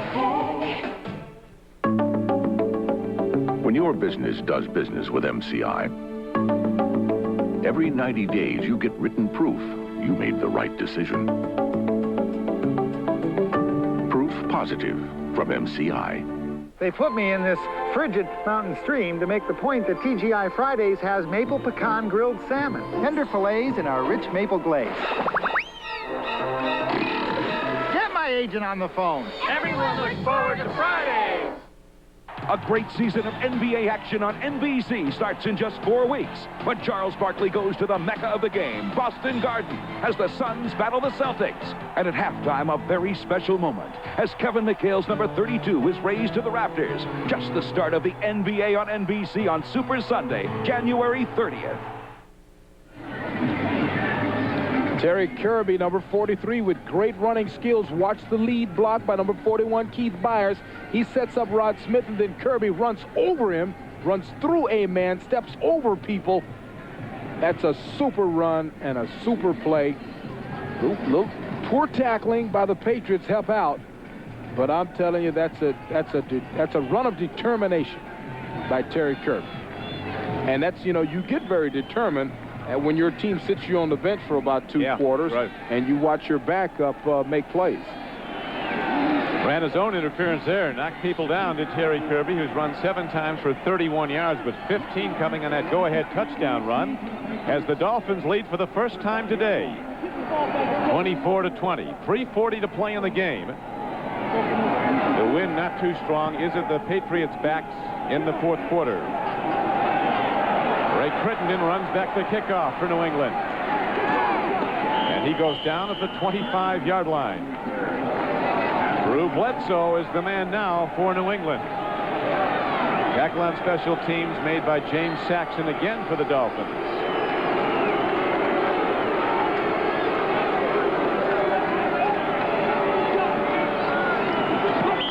3:32 to go, and Bledsoe brings him out.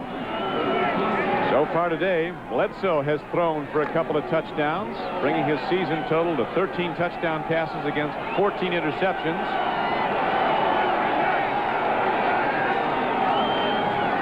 On first down, they give him time, and he triggers it to his running back out of the backfield again, as Kevin Turner with his 5th catch of the day. Kevin Turner will be prominently featured against this soft defense that the Dolphins are playing right now. It's a semi-prevent. Everybody dropping back into soft zones.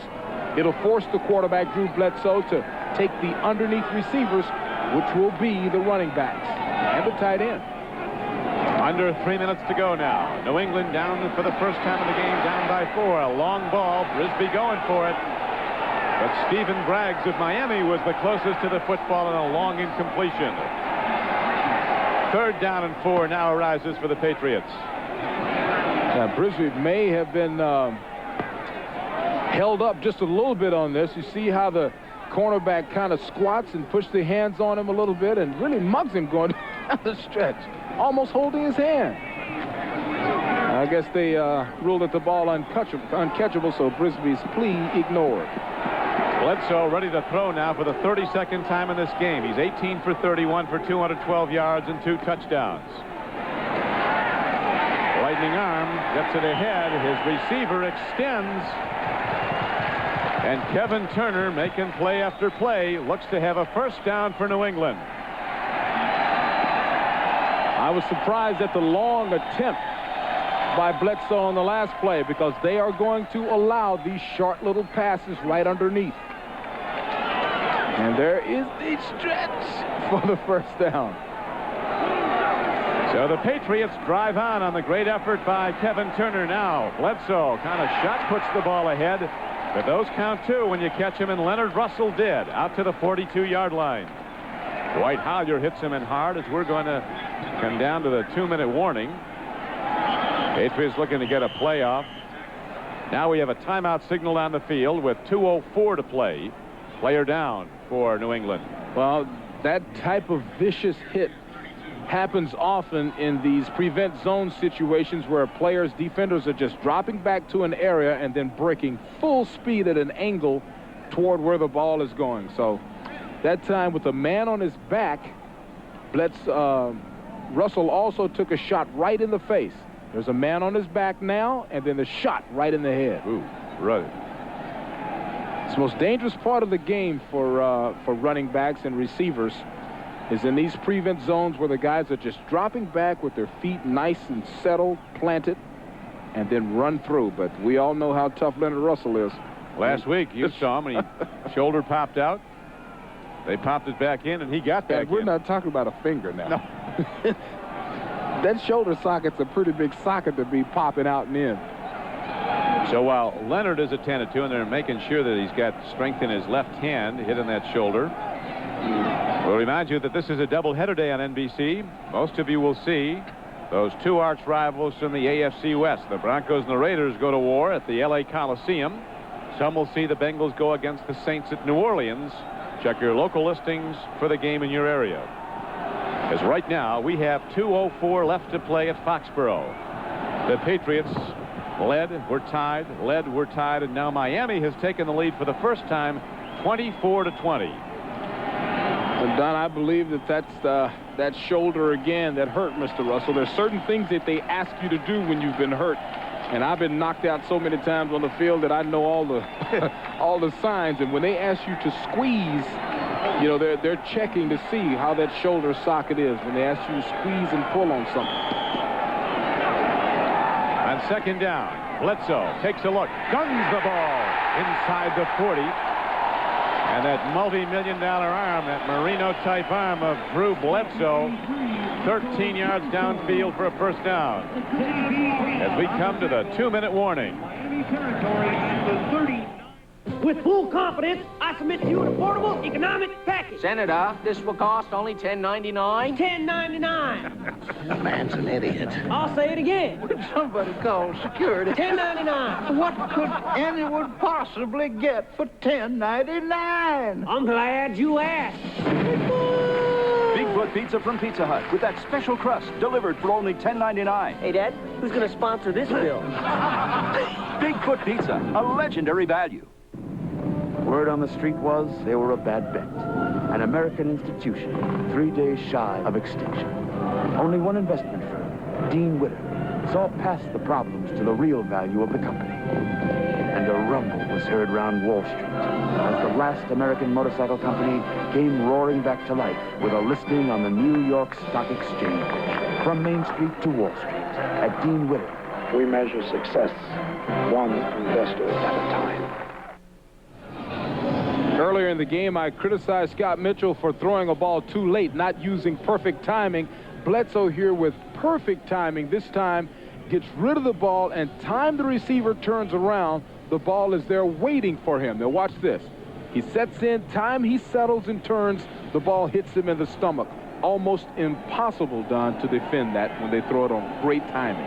Well, the outcome of this game is probably going to depend on the right arm of rookie Drew Bledsoe, because he's going to be firing it downfield the rest of the way. A field goal wouldn't help much now as the Miami Dolphins are holding to a 4-point lead, so we're going to see Bledsoe shooting for that end zone pretty quick. And I think they're happy and very comfortable with that choice. The guy's been making good decisions. Look at his face right now in a big game. You see a kid that's smiling and becoming a man right before our eyes. Right now, the ball is positioned at the 39-yard line. 1:58 to go. Patriots with a 3-game win streak, down by 4 as Bledsoe fires and makes the man again. His tight end, Ben Coates, who's down to the 32-yard line.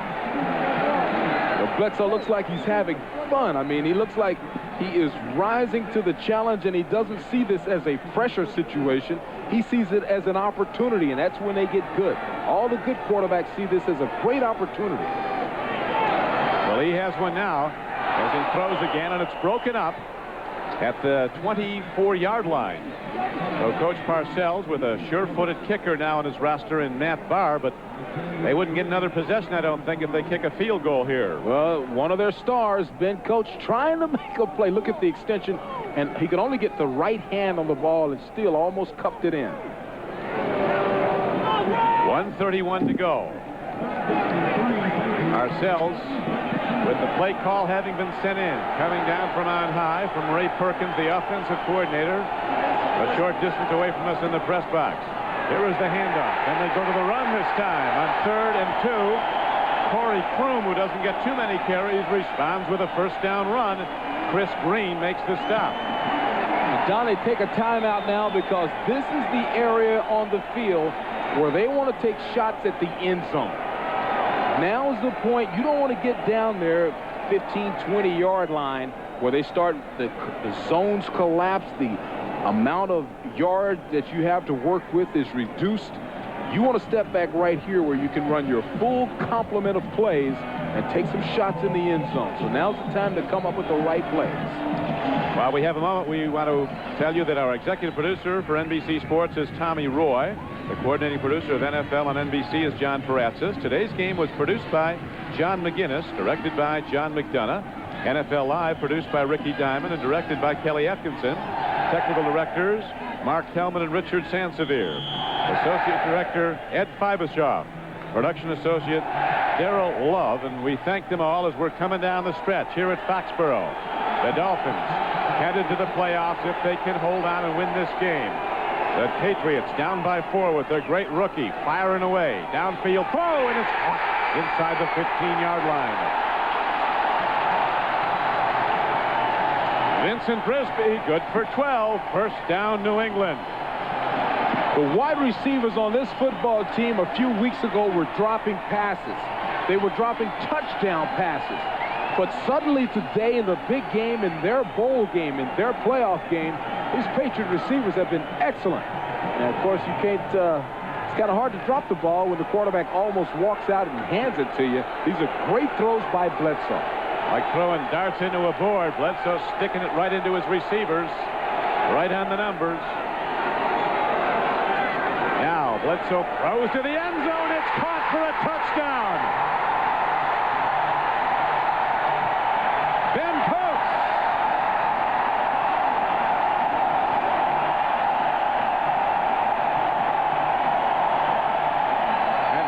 Foxborough Stadium absolutely erupts.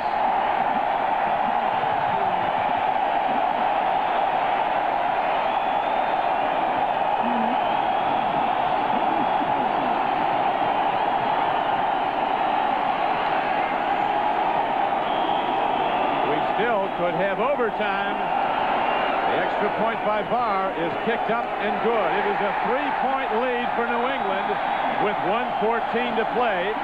The Dolphins get it back, and maybe time to get in position for a field goal try, which could send it to OT.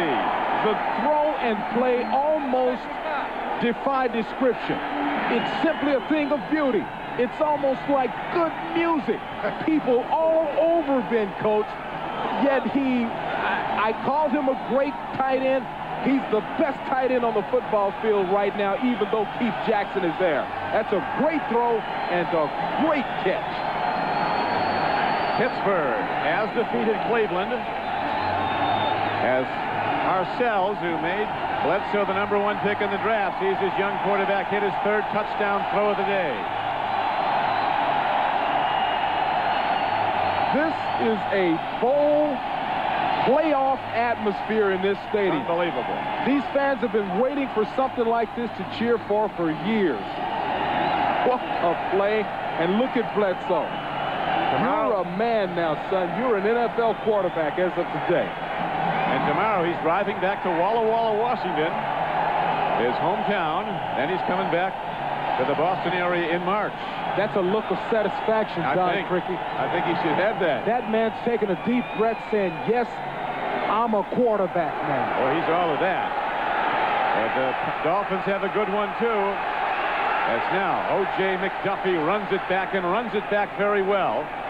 And he'll be down at the 33-yard line with 1:07 to play.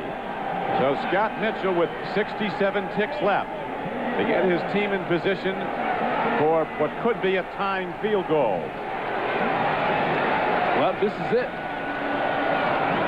This is Dan Marino time. This is Dan Fouts time. This is Roger Staubach time. You're going way back, huh? Going back to my day. Now we'll find out whether or not it's Scott Mitchell time. Mitchell's 18 for 26 for 193 yards and a touchdown. The Dolphins have been turnover free. Almost a pick as Fryer, running a post pattern over the middle of the field, had the ball skip off his hand. Harlan Barnett almost came up with it. Second and 10. Remember how I talked about the Patriots using a double zone, the double 2. So you see that big hole in the middle of the screen? That's what they're going to try to attack. Irving Fryer wisely tried to knock that ball down when he couldn't get to it. The Patriots will stay in that cover 2, so we'll see balls in the flats, up the sideline, or right up the middle of the field. What a game it has been, and you get the feeling it's going to come right down to the final gun. As on 2nd and 10, Mitchell stands in, fires to the near sideline. He's got a man, Mark Ingram, who dances the sideline, gets the first down, jumps out of bounds, and stops the clock. 56 seconds to go after a 15-yard gain. That time, Mitchell chooses one of the 3 areas that I described to you. This time, he goes to the flat. The wise choice of the flat is that usually if the receiver catches it, he can get out of bounds and stop the clock. And that's a great play, excellent first play in a drive like this. Flats, sideline, straight up the middle of the field.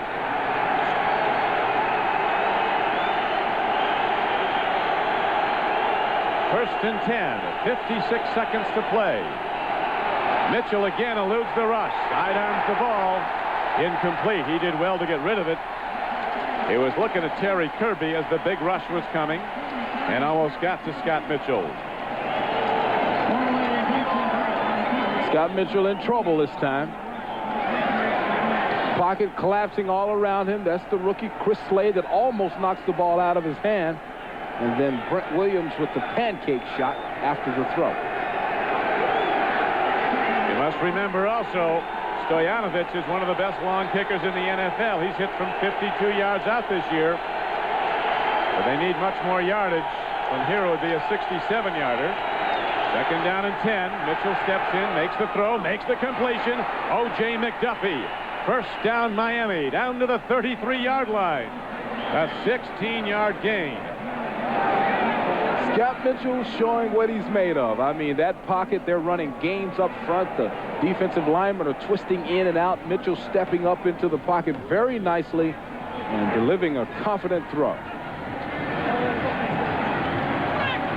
And there is Pete Stoyanovich, who can kick the long ball and may be called on to do so, although the way Miami's moving it right here, they might take it in. Let's flash back to a year ago. The 1992 regular season ended here at Foxborough for these same two teams, and the Dolphins needed a win for a chance to win the division. In overtime, Pete Stoyanovich's field goal attempt from 35 yards out with the game on the line, and Stoyanovich delivers it through the uprights.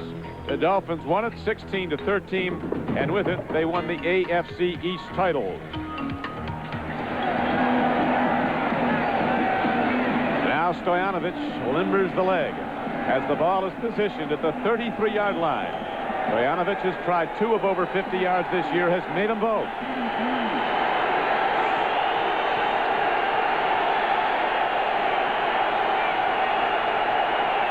Mitchell in the shotgun, all-out blitz. Mitchell throws. He's got a man. Ingram fighting, and finally he steps out of bounds. Ingram, a smart player, getting all the yards he can, and yet still managing to dance out of bounds and stop the clock. The nice thing about that play, it only allowed 6 seconds to tick off the clock, so that's very efficient use of time by Scott Mitchell. The passes into the flat where the receivers can step out of bounds. That unseasonably warm weather we started the game in here up in New England is now giving way to a cold front that's moving in. Freezing temperatures are coming in tonight, and they've already started to arrive as Mitchell stands in on second down, steps in again, he looks, end zone throw, man is there, but he can't get to the ball. Irving Fryer was the intended target, incomplete. It's not a bad shot into the end zone. Mitchell could tell that there was nobody to the left of Irving Fryer, so he threw it out there to just see if maybe Irving could athletically spin his body around and get to it. Couldn't do it. Mitchell firing away and firing very well. A major story in this game is the Dolphins' lack of turnovers after they just booted the ball away every which way during this 4-game losing streak. But even without turnovers, they're still behind in the closing stretch. Mitchell steps in, gets it away, man is there, and he catches the ball and gets out of bounds. What a play by Ingram with 25 seconds left. Absolutely extraordinary. Mitchell was gone. He was swept under. He was almost on the turf, and he sidearms the ball for the gain. This is amazing. You know what? This is an accident is what this is. They're hanging on this guy and jacking him down. And basically, Ingram's having a great day. Basically, this guy said, my athlete will outjump your athlete, and threw it up there. The Dolphins have 1 timeout left. Mitchell looks, starts to run it. He throws it. It's caught. They rule he's out of bounds. Ingram had it. He says he was pushed while he was in the air. I think Mitchell could have run it in. I really thought Mitchell would tuck that and run it in also. So there was quite the discussion there. Mitchell had a chance to at least get it down a little bit closer, but still not a bad choice. 1 foot, and ooh, that's so close. Woo, you see the turf come up there?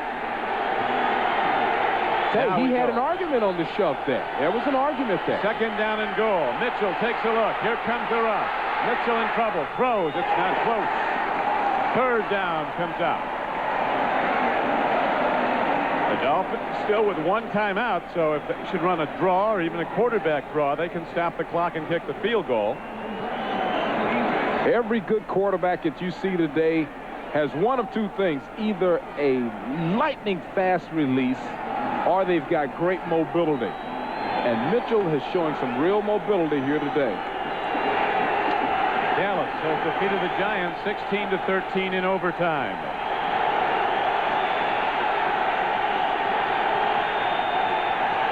Third down. Mitchell gets time. He throws and throws hard. There's a foul on that play. Fryer was hit, but there's no flag. No question there was heavy contact, but no flag. Watch this.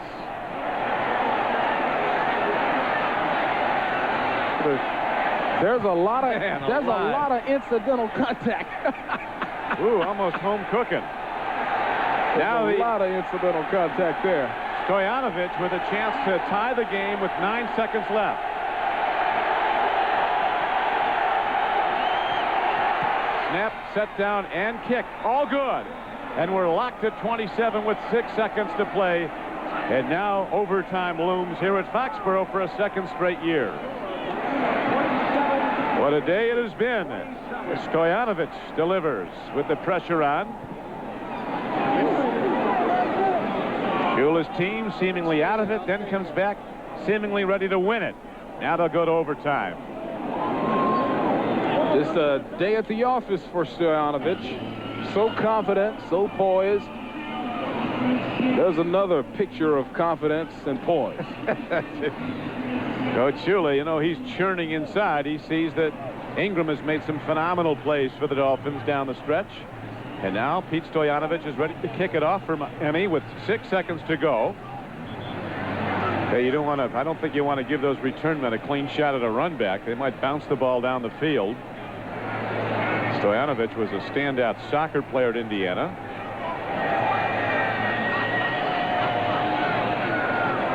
As the Patriots now deploy their receiving team out onto the field.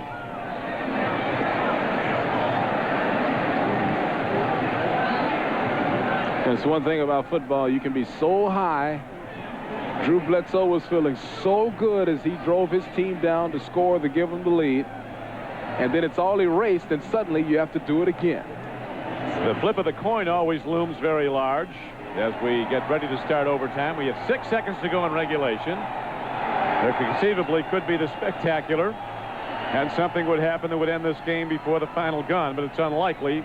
Overtime is a high probability now as Stoyanovich has the ball teed up at his 35-yard line.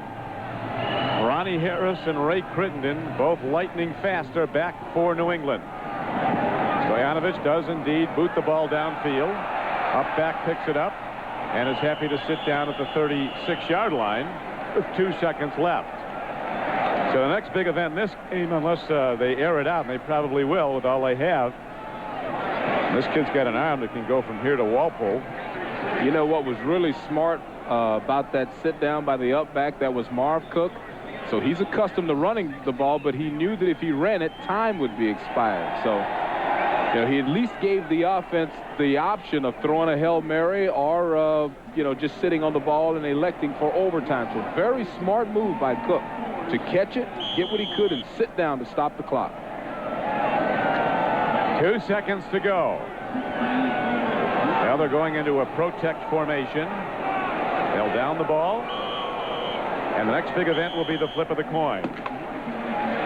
And it will be a big event. It will be a big event. The way these two quarterbacks have moved their teams, particularly late in the game, you want to have the ball to start overtime because you might not see it if you don't.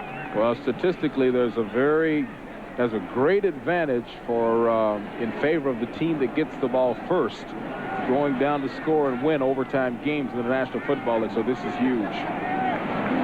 The finals coming in from around the league. The Giants, as we mentioned, winning in overtime over the Dallas Cowboys, beating the Giants in overtime. Detroit has beaten Green Bay and won the NFC Central. Dallas wins the NFC East.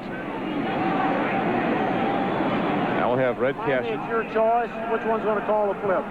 Please call it in the air. Visiting team makes the call. It is heads. Your choice. Miami makes the right call. Well done by Richmond Webb. He made the call heads, and heads it was. So when we come back, the Dolphins will get the ball. Now, she lived with radiation in her hours a day.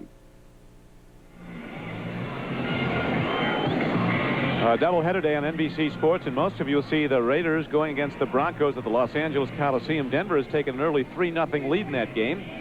We'll be joining it as soon as this one concludes. Some of you could see Cincinnati going against New Orleans as part of the doubleheader. The Miami Dolphins with a win or with a tie, and conceivably we could have a tie if this overtime period went through a full 15 minutes without a score. He counts as a half game won and a half game lost to tie. As we take a quick check of the AFC playoff picture and how it stands, Buffalo defeated the Colts today, and Buffalo has home field right through the playoffs in the AFC. Houston goes against the Jets later tonight. Kansas City won against the Seahawks. The Kansas City Chiefs secure the 3rd seed in the AFC playoffs. They'll be at home for their first playoff game. Denver winning 3-0 as mentioned. You know about this one, Miami. Pittsburgh was a winner today over the Cleveland Browns 9-7. That didn't help Miami. It would have helped Miami if Pittsburgh had lost. Now the kickoff to start overtime. Barr hits the ball well downfield, and here comes O.J. McDuffie looking for his blocks, and then moving off him to carry the ball out across the 25-yard line out to the 27. Don Criqui with Beasley Reese. Lights on, temperature dropping. We're at Foxborough. And Scott Mitchell, who's put the ball up a lot, 34 times. He's completed 22, 250 yards and a touchdown. He's not been intercepted. Scott Mitchell has really come on strong, especially in that last drive. He was huge in the last drive coming down to get his team in position to score. The wind is coming up. And while they have possession of the ball in overtime, the Dolphins are working into the teeth of what has become a strong northern wind. Wind gusting out of the north. The flags are all straight out now. Here's a lead pass thrown to Kirby, who ran for the touchdown. A little bit earlier from 15 yards out. He's taken out of bounds by Maurice Hurst. You see the wind indicated there as the flags now really straight out as this game wears on. Earlier in the game, there wasn't a whole lot of wind, and it was unseasonably warm at the outset. Temperature in the mid-40s. But none of these players on either team can feel the cold or the wind right now. This is too big of a moment.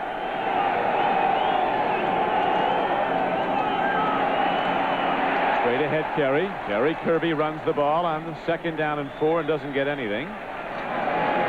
Mentioned earlier the Buffalo Bills with their victory today that brings their record to 12-4 with a win at Indianapolis, and the Buffalo Bills secure home field in the AFC. So again, the road to the Super Bowl goes through Buffalo.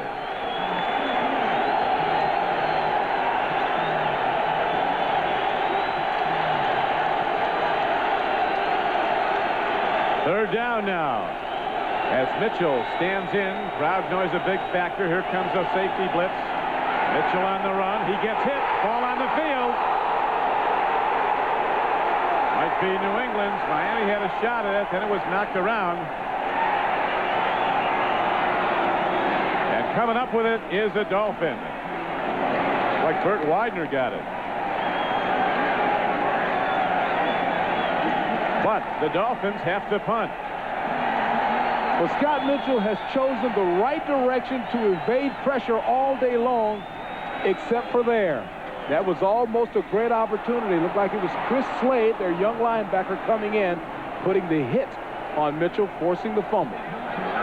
Mitchell sacked 3 times today. Chris Slade, a rookie from Virginia, now has 9 sacks in this is rookie season, a 2nd-round draft choice. Ronnie Harris running it back for the Patriots, looking for a channel, and then he is hit hard at the 35. Ronnie Harris almost had an angle there. That was a right return. Unfortunately for the Patriots, the ball was kicked far to the left, and Harris simply had too far to run to pick up his wall of blockers. So Bledsoe, who was magnificent on that touchdown drive that seemingly gave the Patriots the lead they'd not relinquish until Miami came back with that marvelous comeback to tie the game. Now Bledsoe has put the ball up 38 times today. He's completed 24, throwing for a 39th time. Another completion as his man gets out to the 43-yard line. Ben Coates was the receiver. That's a perfect tight end. Look at the body on him. Big, long, powerful, with supple hands and an attitude. Turns this up and a bad attitude. I'm not a factor now, so Ben wisely stays in bounds and digs out all the yards he can get. He got 8 with the reception and run. 2nd down and 2. Corey Kroom runs. Dolphins shut that down. Chuck Klingbeil is up there to make the play, number 99. And that brings up 3rd down and 2 now for New England. We're in overtime, 27-27.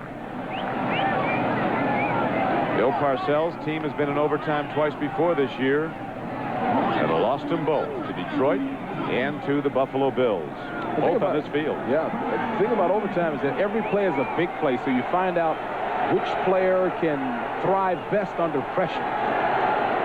Well, they're going to throw it now. Bledsoe on 3rd down and 3. Takes a quick drop, and they'll get him. He gets it away. It's intercepted by Miami. J.B. Brown looks like the guy who got it.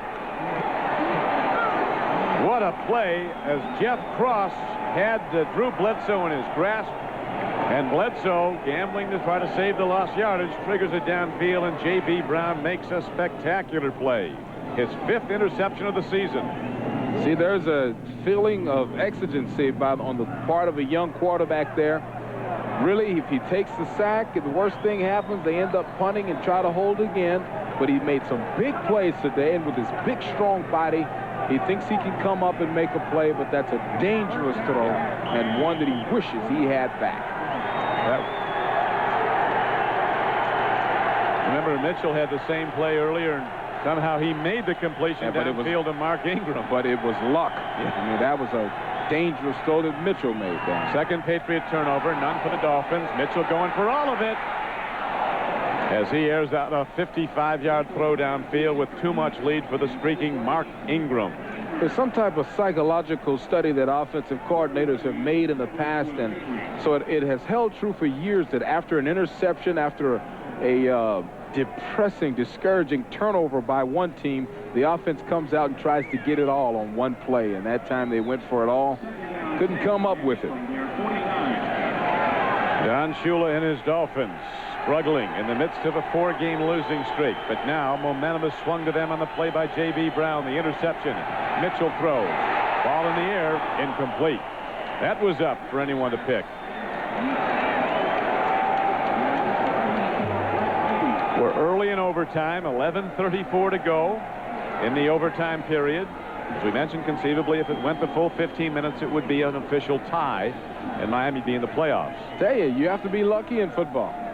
I mean, that ball bounces to the one spot where there is not a Patriot or even not the Dolphins standing there. A lot of factors in football. 3rd down coming up. Miami is 7 of 14 on 3rd down conversions today, but this is a 10-yard need.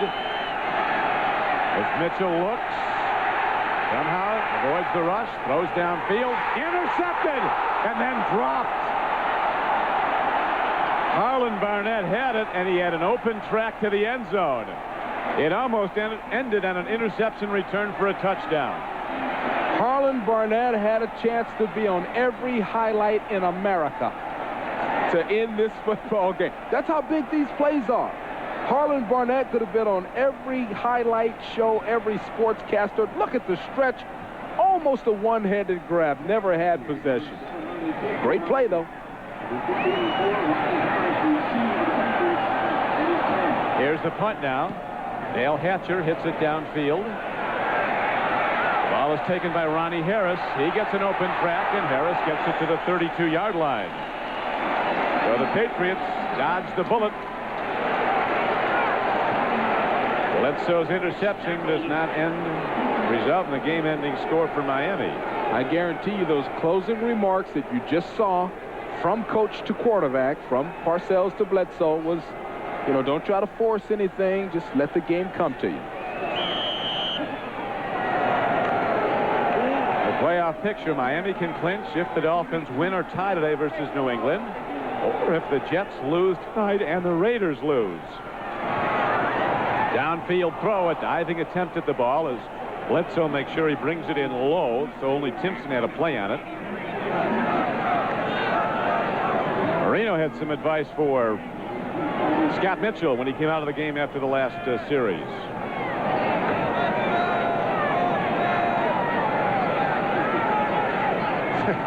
He said there's no way that happened. Now, what? There was another word or two in there, but we'll leave that other word out. Pumping him up, working together. They are. 2nd down and 10 now for the Patriots as Bledsoe stands in, pumps and throws and makes the connection out to the 46-yard line. A lateral, and the ball is picked up, or was it a fumble? And it's run down by Leonard Russell all the way down to the 35-yard line. It was the immaculate reception all over again. The ball going right down the middle. Fumble, picked up by Russell. These guys are making plays. Let's watch this. It's not Franco Harris this time. Yep, it's Leonard Russell. That wasn't a reception. That was an incomplete pass. That looked like an incomplete pass, but they got away with it. Instead of an incomplete pass, they get a 32-yard gain. Boy, that's like a short stop. Yeah, Leonard Russell scooped it up, and it didn't look like he had possession. But the official said he did, and so the Patriots are coming close to field goal range.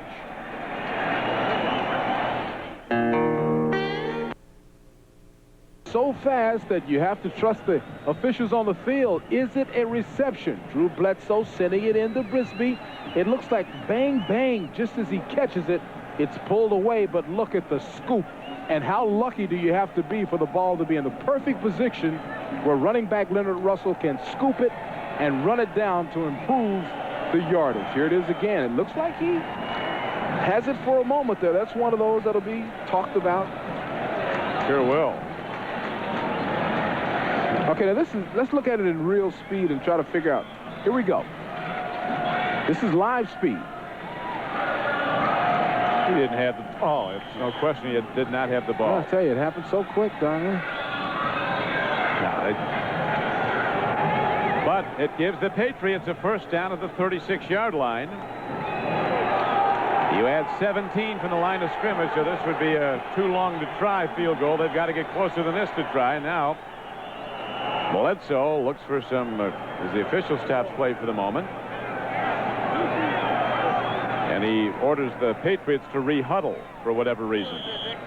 Matt Barr, number 3, a man who is 5 for 5 on field goal attempts since coming out of the waiver wire list, cut by the Eagles after he missed what could have been a tying field goal against Buffalo a few weeks ago. He was cut, and he's been perfect as a Patriot. Bledsoe, long ball, man is open, Timpson, touchdown, it's over.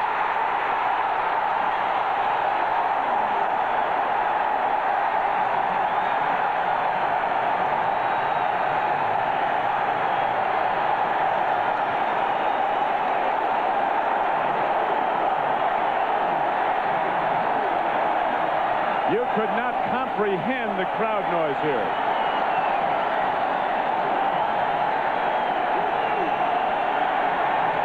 What an ending. In overtime, a 36-yard bomb. Timpson, who was a great high school sprinter in the state of Florida, outruns everybody.